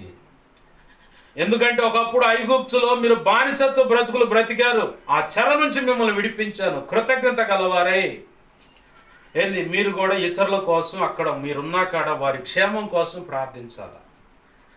అలా ప్రార్థించకుండా బిర్రుగా 3 పూటలు తిని సప్పగా బొణుకుంటే దేవుడు సంతోషించడు. నువ్వు ప్రార్థించాలా. నీ ఇరుగు పొరుగు వారు, అయ్యా వాళ్ళు వినరయ్యా, వింటారు వినరని నీకు చెప్పాడు దేవుడు. నీ మాట వింటారు వినరని నీకు చెప్పాడు దేవుడు. వారి యోగక్షేమాల కోసం ప్రార్థించాలా. దుర్మార్గంగా బ్రతుకుతుంటే ఆ దుర్మార్గత నుంచి విడిపించు ప్రభు అని ప్రార్థించాలా. ఇంకా తేడా కనపడుతున్న 4 దరివేసైన లైన్లో పెట్టు ప్రభు అని కూడా ప్రార్థించాలి. అట్ట కూడా చేస్తారా పాస్టర్ గారు? ప్రార్థన అంటే చేస్తారు. మరి సామెతల గ్రంథంలో ఉంది ఒక మాట, మేలు కోరిన స్నేహితుడు గద్దిస్తాడు, ఒక దెబ్బ కూడా కొట్టి లైన్లో పెడతాడని. మరి నీ మేలు కోరిన ఆధ్యాత్మిక స్నేహితుడిని కాబట్టి, దేవుని రక్తంలో కడగబడిన వ్యక్తిని కాబట్టి, దేవుని పక్షంగా ఎంచబడిన సేవకుని కాబట్టి ప్రార్థన చేస్తాను నేను. ఎట్ట దరువేస్తే లైన్లోకి వచ్చారు, దరివేసి తీసుకురా. మరి నేను కొడితే పగ పెట్టుకుంటారు, ఆయన కొడితే మూలుగుతూ ఉంటారు. నిజం ఇది. ఆయన కొట్టిండనుకో, రోగము, ఆర్థిక ఇబ్బంది, సమస్యలు పెడితే ఏంది బ్రో వెట్ట చేస్తున్నాను, నువ్వే వచ్చు ఆయన దగ్గరికి. అప్పుడు చెవుచుడు, పనికి మాలిందానా, పనికి మాలినోడా, నువ్వు ఇట్ట బతికావు కాబట్టి ఆ పరిస్థితులు అంటాడు. ప్రభు అన్నాడు, నా ఆజ్ఞలకు అనుగుణంగా బ్రతికితే, ద్వితీయోపదేశకాండం 28వ అధ్యాయం 1 నుంచి 14 లేదా 13 వచనాల వరకు ఆశీర్వాదాలే. ఆయన మాట వినకపోతే ఆ 15 కాడి నుంచి చదువు చివరి దాకా ఎన్ని ఘోరమైన శ్రమలో. ప్రభు అంటాడు, ఆయన మాట వింటే శత్రువుని ఎదుటికి వస్తే 7 దారులు పారిపోతాడు. ఆయన మాట వినకపోతే 7 దారుల నుంచి వస్తాడు వాడు నీ దగ్గరికి. బాగా గమనించండి. యోసేపును బట్టి ఆ కుటుంబం, ఫరో కుటుంబం ఆశీర్వదింపబడింది, ఆ దేశం ఆశీర్వదింపబడింది, ఆ సమాజం ఆశీర్వదింపబడింది, అక్కడున్న ప్రాంతాలు, ప్రజలు ఆశీర్వదించబడ్డారు. మరి నిన్ను బట్టి ఎవరు ఆశీర్వదించబడుతున్నారు చెప్పు? కొంతమంది అనుకుంటారు, పాస్టర్ గారు వాళ్ళ కోసం ప్రార్థన చేస్తున్నంటే మరి చెయ్యాలి, నా ధర్మం అది. అయితే దేవుడు నన్ను ప్రశ్నిస్తాడు, నీ దుర్మార్గపు చర్యలు పనిచేయట్లేదు, వాళ్ళకి ఏం కావట్లేదంటే, మరి నా దేవుడు చెప్పిన ఆజ్ఞను శిరస వహించి దాన్ని అమల్లో పెట్టాను కాబట్టి వాళ్ళు క్షేమంగా ఉంటున్నారు, నీ దుర్మార్గపు చర్యలు వాళ్ళ మీద పనిచేయట్లేదు. రక్షణ పొంది కూడా ఇంత దుర్మార్గం బ్రతుకు నీకుంటుంది. చింతకాయ పచ్చడి తెలుసా మీకు చింతకాయ పచ్చడి? అన్ని పచ్చళ్ళ కంటే ఎక్కువ దంచేది చింతకాయ పచ్చడినే. తెలుసా? పచ్చళ్ళు పెడితే అర్థమైంది. ఉన్న పచ్చళ్ళు అన్నిటికంటే ఎక్కువ దంచేది చింతకాయ పచ్చడినే. మాగబెట్టేటప్పుడే 2-3 సార్లు లేదా 4 సార్లు దంచుతారు దాన్ని. తర్వాత మళ్ళీ కొన్నాళ్ళు అయిన తర్వాత మళ్ళీ తీసి దంచుతారు, మళ్ళీ మాగబెడతారు. మళ్ళీ ఎప్పుడైనా నువ్వు వండుకోవాలనుకో, అప్పుడు కూడా అది సరిగ్గా రాలేదని మళ్ళీ దంచుతారు. మళ్ళీ అప్పటికి రాలేదనుకో మళ్ళీ దంచుతారు. ఇక చివరికి కరెక్ట్గా వచ్చింది అనుకున్నప్పుడు ఓ టైంలో వండుకోవటానికి ఎక్కువగా రోట్లో పడి నలిగేది ఏంటంటే చింతకాయ పచ్చడే. నిజం. నేను చెబుతున్నాక రక్షణ పొంది కూడా నువ్వు ఇలాంటి దుర్మార్గపు చర్యలు పెడితే ఈ చింతకాయ పచ్చడి వారమే ఉంటుంది నీకు. మెచ్చగా అయిందాక దంచుతారనమాట. తిరిగి నువ్వు తింటానికి తాలింపు వేసుకొని తింటానికి కూడా మెచ్చగా అయిందాక ఉంటుంది దరువు, రోకలు దరువు అనమాట. రోట్లో పడేసి దంచి దంచి దంచి మెత్తగా అయిన తర్వాత నోటికి ఇంపుగా ఉంటుంది అనుకున్నప్పుడే దాన్ని పక్కన తెస్తారు. అప్పుడు దాకా దంచుడే దంచుడు దంచుడే దంచుడు అనమాట. ప్రభునందు ప్రియమైన దేవుని పిల్లరా, నీవెక్కడున్నావు ఆ సమాజ క్షేమం కోసం ప్రార్థించాలి.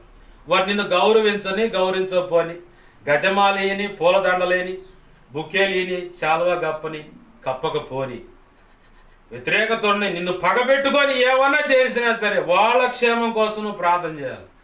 కీర్తనలో అదే, సామెతలో అదే మాట ఉంది. అదే మాటను పౌలు భక్తుడు కూడా రోమాపత్రిక 12వ అధ్యాయము 10వ అధ్యాయంలో ఉంది ఆ మాట. నీ పగవాడు ఆకలి కొనినప్పుడు ఇంటికి పిలిచి కాస్త అన్నం పెట్టు, నీకు తెలియకుండా వాడి మీద నిప్పులు కుప్పగా పోస్తావంట. అన్నం పెట్టడం అనే దాంట్లో అనేకమైన చేర్చవచ్చు. వాడికి మేలు చేస్తా ఉండు, వాడి క్షేమం కోసం ప్రార్థన చేస్తా ఉండు. ఏంది వాడికి చేతనేంత వరకు ఏదో ఒకటి చేస్తా ఉండు. దేవుడు వాడి పతనాన్ని వాడి విషయంలో దేవుడు, ఆమె లేదా అతని విషయంలో దేవుడు కదులుతూ ఉంటాడు. ఆ కుటుంబమైనా, నీ మీద పగబెట్టుకున్న సంఘం సేవకులు ఉన్నా సరే వాళ్ళకి మేలు చేస్తానే ఉండు. నేను అందుకే అన్నం పెట్టని దాని దగ్గర ప్రార్థన చేస్తా కూర్చుంటా. నా ప్రభు ఆశీర్వదిస్తూ ఉంటాడు. ఆమేన్, హల్లెలూయా. నిజమండి, ఇది అనుభవించి చెబుతున్నా. సబ్జెక్ట్లోకి వద్దాం. యోసేపు దేవుని యొక్క కృపను బట్టి తన అనేవారిని సంపాదించుకున్నాడు. నీవు కూడా ప్రభు పాదాలు పట్టుకొని మారరు అనుకున్న వ్యక్తులను సైతం నా ప్రభు మార్చగలడు. ఏంది అన్నలు మారదనుకుంటే కరువు తెప్పిలా అట్టనే ఏదో ఒకటి వాడుకుంటాడు. నీ వాళ్ళు మారరు, రక్షణలోకి రారనుకుంటే ఏదో ఒకటి వాడతాడు. మా పెళ్ళికి అసలు ఒప్పుకోరండి అంటే ఏదో ఒకటి వాడతాడు. ఆయన వాడకంలో ఆయనకు తెలిసినంత వాడకం ఎవరికి తెలియదు. ఆమేన్, హల్లెలూయా. వీడు బాగా వాడుతున్నాడండి మమ్మల్ని, ఇటు బాగా వాడుతుంది మమ్మల్ని అంటారు చాలామంది. అసలు ఈ వాడకం తక్కువ. ఆయన వాడటం మొదలు పెడితే కోసాలు గదుల్చి రావాల్సిన నొప్పులన్నీ వస్తూ ఉంటాయి, అవ్వాల్సిందంతా అవుతా ఉంటుంది. అప్పుడు పరిగెత్తుకుంటా ప్రభు ప్రభు ప్రభు అని చెప్పాను. ఆ మధ్యక రమాదేవి అని ఇప్పుడు టిఫిన్ స్టాల్ అని పెట్టాడు తమ్ముడు. అంతకుముందు ఆ పక్కనున్న టిఫిన్లో స్టాల్లో ఇడ్లీ పార్సిల్ చేస్తూ ఉంటాడు. నేను పోతే సేవకుడు అంటే గుర్రు వాడికి. ఓ రోజు వాదన వేసుకుని అందరిని పంపించాను, నన్ను ఎందుకు పంపించడానికి. ఆ తర్వాత కట్ అయ్యా, మాలేస్తూ ఉంటాడు. కట్ చేస్తే ఇప్పుడు నేను ఎక్కడైతే పుట్టి పెరిగానో ఆత్మీయంగా అదే సంఘానికి విశ్వాసిగా వస్తున్నాడు. ఆమేన్, హల్లెలూయా. ఈయన పట్టుకో ప్రభు, వీడి సంగతి తేలు అనుకున్నా, మనసులోనే అనుకున్నా. పట్టుకొచ్చాడు నా ప్రభు, ఏం ఆడాడో తెలియదు. మందిరానికి పరిగెత్తుకుంటూ వచ్చాడు. ఆమేన్, హల్లెలూయా. నిరీక్షించు, ఓర్పు కలిగి ఉండు, పట్టుదలతో ప్రార్థన చేస్తూ ఉండు, విశ్వసించు. మారనోడు మెడలు వంచి మరి పట్టుకొచ్చుకుంటాడు నా ప్రభు. బాగా గమనించండి, ఇక్కడ అసలు వాక్యంలోకి వస్తూ ఉన్నాం. దేవుడు యోసేపును బట్టి తన వారిని అందరినీ ఆశీర్వదిస్తే, ఇక్కడ యోసేపు మరణాంతరం జరుగుతున్నటువంటి సబ్జెక్ట్ ఇది. క్రీస్తు రక్తంలో కడగబడిన మనందరికి కూడా ఇదే అసలు మూల వాక్యం, ఇదే వాక్యం అసలు. ఏంది? క్రీస్తు రక్తంలో కడగబడిన మనందరికి కూడా ఈ నిరీక్షణ ఉండాలి. ఈ నిరీక్షణ లేకపోతే నీ విశ్వాసం వ్యర్థమే. ఇంతకాలం భక్తి చేసిన, ఇంతకాలం సేవ చేసిన, ఇంతకాలం దేవునితో నడిచిన, ఇంతకాలం దేవునితో కలిసి భక్తి చేసిన, బాగా గమనించు. నీలో విశ్వాసం లేకపోతే ఆ పునరుద్ధానంలో నాకు పాలి భాగస్థురాలను పాలి భాగస్థుడు అన్న నిరీక్షణ నీలో లేకపోతే, విశ్వాసం లేకపోతే క్రీస్తు రక్తం కూడా నీకు వ్యర్థమే. ఇంతకాలం నడిచిన భక్తి కూడా వ్యర్థమే. ఏది పాస్టర్ గారు అట్టదిగి మాట్లాడుతున్నంటే రోమాపత్రికలో పౌలు భక్తుడు చెప్పిన మాట అది. పునరుద్ధానం అనేదే నాకు లేకపోతే, తిరిగి లేపబడతానన్నదే నాకు లేకపోతే క్రీస్తు రక్తం కూడా వ్యర్థమేను, ఆయన యందు విశ్వాసం ఉంచటం వ్యర్థమేను, ఇంతకాలం భక్తి చేయటం కూడా వ్యర్థమేనని. ఈరోజు చాలా మంది అనేక విషయాల్లో ప్రార్థించి నాకు ఇంకేం లేదనుకున్నారు. నువ్వు ఎంత ప్రార్థన చేసినా విశ్వాసం లేకపోతే దేవుడు కోప్పడతాడు. నువ్వు ఎంత ప్రార్థన చేసినా నిరీక్షణ లేకపోతే దేవుడు వచ్చి నీ పక్కన నిలబడి బలపరుస్తూ ఉంటాడు. కదులుతాడు ఆయన కూడా, నువ్వు కదిలినట్టే. అరే ఇంత కాలం నడిపించాను, ఇంత మాటలు అందించాను, ఇంతగా విశ్వాసంలో పెంపొందించాను, ఇంతగా నిరీక్షణలో వేళ్ళునుకునేలా చేశాను, ఇంత ప్రార్థన ఇచ్చాను కదా, అరే ఇంత కొద్దిలో కదిలిపోతున్నారు ఏంటిదని చెప్పని ఆయన కోపడతాడు, దుఃఖపడతాడు, నీకంటే ఎక్కువగా బాధపడతాడు. కాబట్టి యోసేపు అంటున్నాడు, అన్నలారా మిమ్మల్ని నేను పోషిస్తాను, భయపడమాకండి, నాన్నలేడని దిగులు పడమాకండి. పరిశుద్ధాత్మ దేవునికి సాదృశ్యంగా ఆ మాట మనం ఆపాదించుకోవాలి మన జీవితాల్లోకి. పరిశుద్ధాత్మ దేవుడు ఆధ్యాత్మికంగా నిన్ను పోషిస్తాడు, కావలసిన ఆహారం అంతా నీకు ఇస్తాడు. నన్ను బలపరిచేవాళ్ళు లేరు, ప్రోత్సహించేవాళ్ళు అయ్యో ఏందో వామ్మో అనుకోమాక. ఆయన ఉన్నాడు, ప్రభువే ఉన్నాడు, మిమ్మల్ని అనాథలుగా విడిచిపెట్టను. ఆధ్యాత్మిక జీవితంలో ఈ వ్యవహారం అంతా. మరి పోషణలో యేసయ్య నీకు లైన్లో ఉన్నాడు. నాకు 2015లో వచ్చిన వాగ్దానం అదే, నేను మిమ్మును మీ పిల్లలను పోషించదనని. పెళ్ళే కాలేదు, పిల్లలేదంటాడని చెప్పి మళ్ళీ తీశా. మళ్ళీ కీర్తనలో ఒక మాట దొరికింది, నిన్నును మీ పిల్లలను వృద్ధి పొందించదు నేను. ఒక మాట ఉంది 123, 24లోనే 20లోనే ఉంది ఆ మాట. ఆహా ఈ సంవత్సరం పెళ్ళి అన్నారు, ఏది కానీ నా ప్రభు మాత్రం ఏమి తక్కువ కాకుండా పోషించుకుంటూ వస్తూనే ఉన్నాడు ఇప్పటి వరకు. నువ్వు పోషణ విషయంలో అయినా ఆర్థిక ఇబ్బందులు దిగులు పడాల్సిన పని లేదు. నా పిల్లల భవిష్యత్తు ఏమన్నా దిగులు పడాల్సిన పని, నా కొడుకు భవిష్యత్తు దిగులు పడాల్సిన పని లేదు. నా ప్రభు ఉన్నాడు, ఆయన చూసుకుంటాడు. ఆమెను హల్లెలూయా. నువ్వు ఆయనకు అప్పచెప్పటమే ప్రార్థన చేసి. యోసేపులో ఒక నిరీక్షణ ఉంది. ఒకానొక రోజు తన చిత్త ప్రకారం దేవుడిచ్చిన మాట చొప్పున పితరుల స్వాస్థ్యంలోకి నా వారిని తీసుకెళ్తాడు.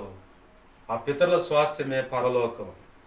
ఆనాడు అబ్రహాము తన భార్య కోసం కొన్నటువంటి ఆ పొలం సమాధుల తోట ఇప్పటికీ ఉంది. యెరూషలేములో చాలా ఇరుకిరుకు కట్టుకుంటారంట. ₹1,000 పోసి ముందుగానే సమాధులు కట్టించు, మళ్ళీ దొరుకుతాయో లేవని. అబ్రహాము ఎక్కడైతే తన భార్య కోసం కొన్నాడో ఆ పొలంలోనే యూదులందరూ పాతి పెడతారు. ఇప్పుడు ఈరోజు నీకు ఇక్కడ ఏముంటుంది, నా ఎముకలను తీసుకువెళ్ళండి, ఆ పెట్టెలో భద్రం చేశారంట. ఈరోజు నీ వాళ్ళు ఎవరైనా ఒకవేళ మృతి చెంది ఉంటే వారి విషయంలో కూడా దేవుడు చెబుతున్నమాట. ఒకనొక రోజు సమాధులు తెరవబడతాయి, మధ్యాకాశానికి ఎత్తబడతారు. ఆ టైంలో నువ్వు నేనున్నా ఆయన అట్లానే చూస్తుండగా, ఎత్తబడే వాళ్ళని చూస్తుండగా మనం కూడా ఎత్తబడతాం. Amen hallelujah. ఆమెన్ చెప్పుకోరా, ఎత్తబడరా అంటే ఇప్పుడే పోతామని భయమైంది. ప్రభు నిర్ణయించిన ఆయుష్ కాలం అంత వరకు నువ్వు ఈ భూమి మీదే ఉంటావు. Amen hallelujah. ఆయన అనుకున్న పని నీ ద్వారా సంపూర్ణంగా నెరవేర్చబడేంత వరకు ఈ భూమి మీద నువ్వు ఉంటావు. ఓ దైవజనుడు సాక్ష్యం ఇస్తుంటే నేను విన్నా, నీ మాటలు చెప్పి నా మాటలు ముగిస్తాను. సార్వత్రిక సంఘ సంస్కరణ పనికి నా తర్వాత ఎవరిని కోరుకున్నావు ప్రభు అని ఆయన అడుగుతా ఉంటే, వైజాగ్లో హాస్పిటల్లో ఒళ్ళంతా క్యాన్సర్ వచ్చేసింది, చనిపోతారు 15 రోజులు అని చెప్పారు డాక్టర్లు. అందరూ ఏడుస్తున్నారు. అక్కడ ఒక తల్లి కూడా తన తండ్రి చనిపోయినప్పుడు ఆ మరణ వాసన ఎలా ఉంటుందో చూసి ఆమె కూడా ఏడుస్తుంది. నా తండ్రిని తీసుకుంటున్నావా, ఆత్మీయ తండ్రి కాబట్టి. మా నాన్న చనిపోయినప్పుడు ఎలా చనిపోబోయే ముందుకు ఏ వాసన వచ్చిందో ఆ వాసన వస్తుంది నా తండ్రి ఈ ఆత్మీయ దైవజనుడి దగ్గర. అయ్యా తీసుకుంటున్నాను బోర్ని ఏడుస్తుందంట. ఆ ఏడుపులు సహించలేక బాత్రూంలోకి వెళ్తా ముందుగానే ప్రార్థన చేసుకున్నాంట దైవజనుడు. నీ చిత్తం అయితే ఆ బాత్రూంలోకి వస్తాను, ఆడి నుంచి అటు తీసుకోయా అని. ఈ లోపల దేవుడు ఆ ప్రార్థన చేసుకొని ఆయన వెళ్ళాడు బాత్రూంలోకి వెళ్ళంగానే ఆ ప్రాంతం అంతా నీలాకాశంగా మారిపోయింది. మా అమ్మని నాన్న పంపించేది నన్ను తీసుకునే మాట అయితే అంటే యేసు ప్రభువే దిగి వస్తే టాటా చెబుతున్నాడు. ఏంది ప్రభా నువ్వే నన్ను తీసుకెళ్ళడానికి వస్తున్నావు అంటే, కాదు కాదు, నువ్వు కొన్నాళ్ళు ఉండాలి అని ఆయన ఒక తీర్మానం చేసుకున్నాడు. నా తర్వాత సంఘ సంస్కరణ పనిచేయడానికి, సార్వత్రిక సంఘ సంస్కరణ పనిచేయడం నువ్వు కోరుకున్న పాత్ర ఎవరు, అతను చూపించిన తర్వాత తీసుకో అన్నాడు. ఈ విషయంలో నేను ప్రార్థించి దేవుడిని అడుగుతున్నప్పుడు దేవుడు మాట్లాడిన మాట, నేను అనుకున్న పాత్ర ఒక ప్రయోజకరమైన పాత్రగా అయ్యేంత వరకు అతను ఉంటాడు ఈ భూమి మీద, అతను ఉంటాడు. నేను అంత తేలిక తీసుకోనని కూడా దేవుడు చెప్పాడు అన్నమాట. ఆమేన్, హల్లెలూయా. కాబట్టి నువ్వు కూడా విశ్వసించు. నీ రోగాన్ని బట్టి నేను పోతాను అనుకున్నావేమో, పోవు. ఆ రోగం ఒంట్లో ఉన్నా సరే నా ప్రభు ఆడుకుంటాడు. ఆయన నిర్ణయించిన ఆయుష్కాలం అంతా నిన్ను భూమి మీద ఉంచుతాడు. ఆయన అనుకున్న పని నీ ద్వారా జరిగిస్తాడు. నువ్వు కళ్ళారా సేవక గణం నీ ద్వారా సిద్ధపరచబడటం చూస్తావు. నీ కళ్ళారా ప్రయోజకరమైన పాత్రలు సండే స్కూల్లో నుంచి సిద్ధపడటం చూస్తావు. ఈరోజు నన్ను అభిషేకించిన దైవజనుని యొక్క కనుసన్నల్లో ఉన్నటువంటి వ్యక్తులు ఒకప్పుడు ప్రారంభంలో ఉన్న సండే స్కూల్ పిల్లలే. సంఘమేమో 20 మంది, సండే స్కూల్ పిల్లలేమో 400 మంది. ఎంతమంది? సంఘమేమో 20 మంది, సండే స్కూల్ పిల్లలు 400 మంది. ఇప్పుడు ఆ 400 మందిలో నుంచి వచ్చిన వాళ్ళే సేవకులు ఉన్నారు. లక్షల్లో కుటుంబాలు. ప్రభు అన్నాడు గారు, మీరు ఫలించి విస్తరించి అభివృద్ధి పొంది భూమిని నిండించండి అన్నాడు కదా. ఆ వాగ్దానమే ఈ పరిచర్యకి ఈ సంవత్సరం ఇచ్చిన వాగ్దానం దేవుడు. ఏంది? అలాగా విస్తరిస్తే అనేక కంట్రీస్లో వెల్ సెటిల్ అయ్యి జాబులు, పిల్లలు లక్షల్లో ఉన్నారు విశ్వాసులు, వేలల్లో సేవకులు ఉన్నారు, వేలల్లో సంఘాలు ఉన్నాయి. మరి ఆయనకు కృపనిచ్చిన దేవుడు నీకు ఇవ్వడా? ఆయనకు ఒక్క టైపు, నీకు ఒక టైప్ అయింది, నీకు కూడా ఇస్తాడు. మనం ఈ నిరీక్షణ ఉంచాలా. యోసేపు అంటున్నాడు, తన ఎముకలను భద్రం చేయండి అని చెబుతున్నాడు తన వాళ్ళకి. పితరుల స్వాస్థ్యంలోకి మనం వెళ్తాం ఖచ్చితంగా. దేవుడు చెప్పాడు. మన పితరుడైన అబ్రాహాము చెప్పాడు ఆ మాట. ఎక్కడ చెప్పాడు? ఆదికాండం 15వ అధ్యాయం 9, 10, 11 వచనాల్లో ఉంటుంది అక్కడ. నీది కాని దేశానికి 4 తరాలు అక్కడ ఉంటారు, ఆ తర్వాత నేను తీసుకొస్తాను. అమోరీల యొక్క అక్రమం ఇంకా విస్తరించలేదు అని ప్రభు చెప్పిన ఆ మాట. 430 సంవత్సరాల తర్వాత ఎక్కడ పెరిగాడు మోషే? ఐగుప్తులోనే పెరిగాడు. ఆ పద్ధతులన్నీ తెలుసు. కానీ ఐగుప్తుకే మోషేని బొమ్మంటే నేను బాను అంటాడు. కుదరదు, నువ్వు పోవాల్సిందే. నేను వాడుకోవాలనుకుని నువ్వు పోవాల్సిందే. నువ్వు నిలబడాలాడా? ఇంక నిలబడమంటే ఆడ నిలబడాల్సి. ఇక అంతే. ఏ రీతిగా దేవుడు సహకరించడం అలా సహకరించటమే, ఎక్కడ ఉండమే అక్కడ ఉండటమే, ఏం చేయమంటే అది చేయటమే. అప్పుడే నువ్వు ఆశీర్వదించబడతావు.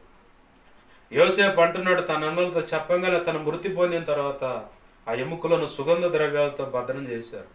ముస్లిం జనాంగానికి ఆ పద్ధతి ఉంది. ఇక్కడ హవీలా మమ్మీ ఒక ఆమె చనిపోతే ప్రభునందు నిద్రించింది. ముస్లిమ్స్ పద్ధతి ప్రకారం ఆమెకి ఖననం చేశారు. అప్పుడు విలువైన సుగంధ ద్రవ్యాలు తెచ్చి ఆ బాడీలో పెట్టి ప్యాక్ చేసి చాపలు చుట్టి తీసుకుపోయి సమాధి చేశారు. వాళ్ళలో ఉంది, యూదుల్లో కూడా ఉంది ఆ పద్ధతి. క్రిస్టియన్స్కి వచ్చేసరికి స్ప్రే చేస్తారు. బాడీ డీకాంపోజ్ అయినా దుర్వాసన రాకుండా మంచి ఇష్టమైన బట్టలు. ఒకడైతే రక్షణ పొందిన తర్వాత కూడా కోట మా బావకి అనుకుంటారు.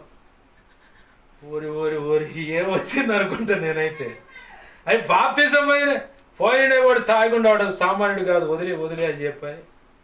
నల్ల కోడి అంటాడు ఒకడు, కోడిగుడ్డు అంటాడు ఒకడు, రకరకాలు పెడతారు. ఈ రోజు చచ్చిపోతే అది పెట్టాలి, ఆ రోజు ఇవన్నీ వాడెవడో బతకడానికి పెట్టినాయి. మనకు లేవు ఆ సంగతులని. ఈ మాటలు నమస్కరించండి. ఖచ్చితంగా ఒకరోజు నాకు పునరుద్ధానం ఉంది. ఖచ్చితంగా నా ప్రభు కృపను బట్టి ఆ ఉన్నతమైన బహుమతి నాకు నిర్ణయింపబడింది. అయితే లోటుపాట్లు ఏమన్నా ఉంటే సరి చేసుకుందాం. రాకడలో ఎత్తబడటానికి ఆయత్తపడదాం, సిద్ధపడదాం. బుద్ధిగల కన్యకలు 5 ముందు చూపు కలిగిన వారు ఎలా అయితే మెలకు కలిగి సిద్ధపడ్డారో నిద్రించారు, కానీ వాళ్ళ దగ్గర నూనె ఉంది. నిద్రపోయి కునికిపాటు వచ్చినా ముందు జాగ్రత్తగా నూనె ఉంది. మిగతా 5 ఆ నూనె లేదు. సరిపోద్దులని లేనిపోయిన వ్యర్థమైన భరోసాలు, అతిశయించే వ్యవహారాలు వద్దు మనకి. మెలకు కలిగి, చురుకు కలిగి, ప్రభు సన్నిధిలో కనిపెట్టుకుంటూ, అయ్యా ఈ క్షణంలో నువ్వు వచ్చినా నేను సిద్ధమే ప్రభా అన్న మనస్సు కలిగి ప్రభు నిర్ణయించిన ఆయుష్కాలం నుంచి ఈ భూమి మీద బ్రతికి ఆయన ఉన్నతమైన సేవ చేసి ఆయన నామాన్ని ఘనపరుచుకుందాం అండి. అట్టి కృప ప్రభు కృపను బట్టి మనందరికీ అనుగ్రహించును గాక. ఆ పునరుద్ధానంలో కూడా ప్రభు మనల్ని పాలివారుగా చేసి నిర్ణయించిన ఘనత, మెప్పు, మహిమ, బహుమతులు కూడా ఇచ్చి నిత్యత్వంలో ప్రవేశం కలుగు చేసి వధువులో ప్రభు నిర్ణయించిన ఉన్నత స్థానంలో కిరీటధారులమై ప్రభు నిర్ణయించిన బహుమతులు పొందుకొని ఆ అత్యున్నత సింహాసనం మీద ఆయనతో పాటు కలిసి ఉండి యుగ యుగాలు నిత్యరాజ్య పరిపాలన చేద్దాండి. అది ప్రభు కృపను బట్టే మనందరికీ అనుగ్రహించును గాక. ఆమేన్. రండి ప్రార్థన చేసుకుందాం. ప్రేమగల మా తండ్రి, నీకు వందనాలు, కృతజ్ఞతాస్తుతులు మా ప్రభువా. ఈ మాటలు మా హృదయాలు పదిలపరచండి, అనేక పర్యాలు నెమరవేయటానికి సహాయం చేయండి. ఏ మాట వ్యర్థమైపోకుండా, దుష్టుడు దొంగిలించకుండా దేవా మా హృదయాలు భద్రపరచమని, ఆకలింపు చేసుకోవడం కృపనివ్వమని నీ నామాన్ని గణపరుచుకుంటున్నావు, నీ వాక్యాన్ని హెచ్చించుకుంటున్నావు. నన్ను మమ్మల్ని 2 తిమోతి 1:12 ప్రకారం అప్పచెప్పుకుంటున్నావు. నీవే కాపాడయ్యా. యోసేపుకు ఒక నిరీక్షణ ఉంది, కష్టపడ్డాడు కాబట్టి ఇదిగో తండ్రి 2 పాళ్ళు ఫలితం పొందాడు. తను 2 పాళ్ళు ఫలితం పొందటమే కాదు, యాకోబు అంటున్నాడు తన 2 పిల్లలను, యోసేపు 2 పిల్లలను, ఎఫ్రాయిమును, మనష్షేని 2 దగ్గరకు తీసుకొని వీళ్ళు కూడా నా పిల్లలే అని చెప్పని దేవా యాకోబు సంతానంలో కలుపుకొని వారికి 2కి ఒక గోత్రాన్ని చీల్చి 1/2 గోత్రాలుగా పంచి అయా 12 మంది అయా ఇదిగో తండ్రి యూదులకు అబ్రహాము, ఇస్సాకు, యాకోబు సంతానం అనబడి ఆ యూదులైన 12 మందిని గోత్రకర్తలుగా తీసుకున్నావు ప్రభు, నీకు స్తోత్రాలయ్యా.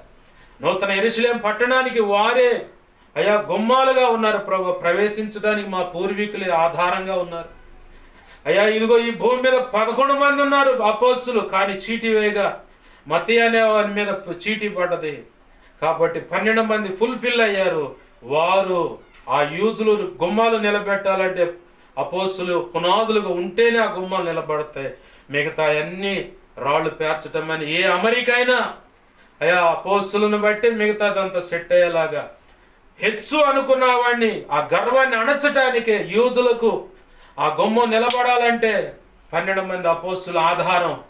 ఆ 12 మంది అపోస్తుల ద్వారా ఎంచబడిన బోధన బట్టే మిగతా అలంకరణలు, ఉపకరణాలు అన్నీ కూడా సిద్ధపడతాయి నూతన యెరూషలేం పట్టణానికి. యూదులు అతిశయించకుండా అన్య జనాంగాన్ని వారి గర్వాన్ని అణచడానికి ఇలా కోరుకొని నీ సంకల్పంలో ఎవ్వరు విడిచిపెట్టబడకూడదని మమ్మల్ని కూడా కోరుకున్నావయ్యా. నీకు వందనాలు, కృతజ్ఞతాస్తుతులు. నీ సంకల్పమే లేకపోతే, నువ్వే భూమి మీదకి రాకపోతే అయ్యో మేము విడవబడేవాళ్ళం, నిత్య నరకానికి జోగుచుపోయేవాళ్ళం ప్రభా. కానీ నీ కృప, నీ కనికరం, నీ కారుణ్యం, నీ వాత్సల్యత, ప్రేమ, ఆప్యాయత, అనురాగాలు కట్టలు తెంచుకొని భూమి మీదకు దిగివచ్చి మా కొరకు శ్రమపడి సిలువలో మరణం పెట్టి అయా మరణమై 3వ దినాన పునరుద్ధానుడివై లేచావయ్యా. సమాధిలో పాతి పెట్టబడ్డప్పుడు ఆ పునరుద్ధానమే లేకపోతే మా నిరీక్షణ వ్యర్థమే, మా విశ్వాసం వ్యర్థమే, నీ రక్తం కూడా వ్యర్థమే. కానీ ఆ పునరుద్ధానంలో మమ్మల్ని పాలివారుగా చేసావు కాబట్టి నీ కృతజ్ఞతాస్తుతులు. ఈ నిరీక్షణ మమ్మల్ని సిగ్గుపరచదు, అందును బట్టి నీ కృతజ్ఞతాస్తుతులు చెల్లిస్తూ నీ వాక్యాన్ని హెచ్చించుకుంటూ నీ నామాన్ని ఘనపరుచుకుంటున్నాం. నా కోసం, మా కోసం అనేక విధాలు ప్రార్థించమని అడిగిన వాళ్ళు ఉన్నారు. మా సంఘ దైవజనుడు తెలియపరిచి ప్రార్థించమని, దైవజనుడి ద్వారా మా సంఘం తెలియపరచమని అడుగుతున్నాం. ప్రతి ఒక్కరు అవసరం తెలుస్తున్నాం, తీర్చబడును గాక. నా కోసం, పరిచయం కోసం గతంలో ఇప్పుడైనా ఇక ముందైనా అనేక రకాలుగా ప్రార్థిస్తున్న, ఉపసించి వ్యక్తిగతంగా కుటుంబ ప్రార్థన ప్రార్థిస్తున్న బిడ్డలందరినీ దీవించండి, దర్శించండి, రక్షించండి. ఆధ్యాత్మిక, భౌతిక, ఆర్థిక, ఆరోగ్యపరం కొలతలేని దీవెనిచ్చి బలపరిచి అభిషేకించి నీ సేవలో గొప్పగా వాడుకోండి. నాకు, మాకు, మా మీద ఇంకెవరికైనా కళలో, నిద్రలో, దర్శనం, స్వప్నాలు చూపించబడి సమస్త చీకటి శోధనుడు ప్రభువాన్ని యేసు నామములో బంధిస్తున్నాను, లయపరుస్తున్నాను. బంధించి లయపరిచినందుకు నీకు కృతజ్ఞతాస్తుతులయ్యా. నా కోసం, మా కోసం, మా మీద, నాకు, మాకు, మా మీద ఇంకెవరికైనా కళలో, నిద్రలో, దర్శనాలు, స్వప్నాలు చూపించబడ్డ సమస్త మంచి కళ, మంచి దర్శనాలు, మంచి స్వప్నాలు, నిద్రలో చూసి సమస్త మంచి యేసు నామములో నీ ఇచ్చిన అధికారం త్వరపెట్టే జరుగునుగాక, నెరవేర్చబడునుగా. త్వరపెట్టే జరిగేలా చేసి నెరవేర్చినందుకు నీకు కృతజ్ఞతాస్తుతులు, కృతజ్ఞతాస్తుతులు, కృతజ్ఞతాస్తుతులయ్యా.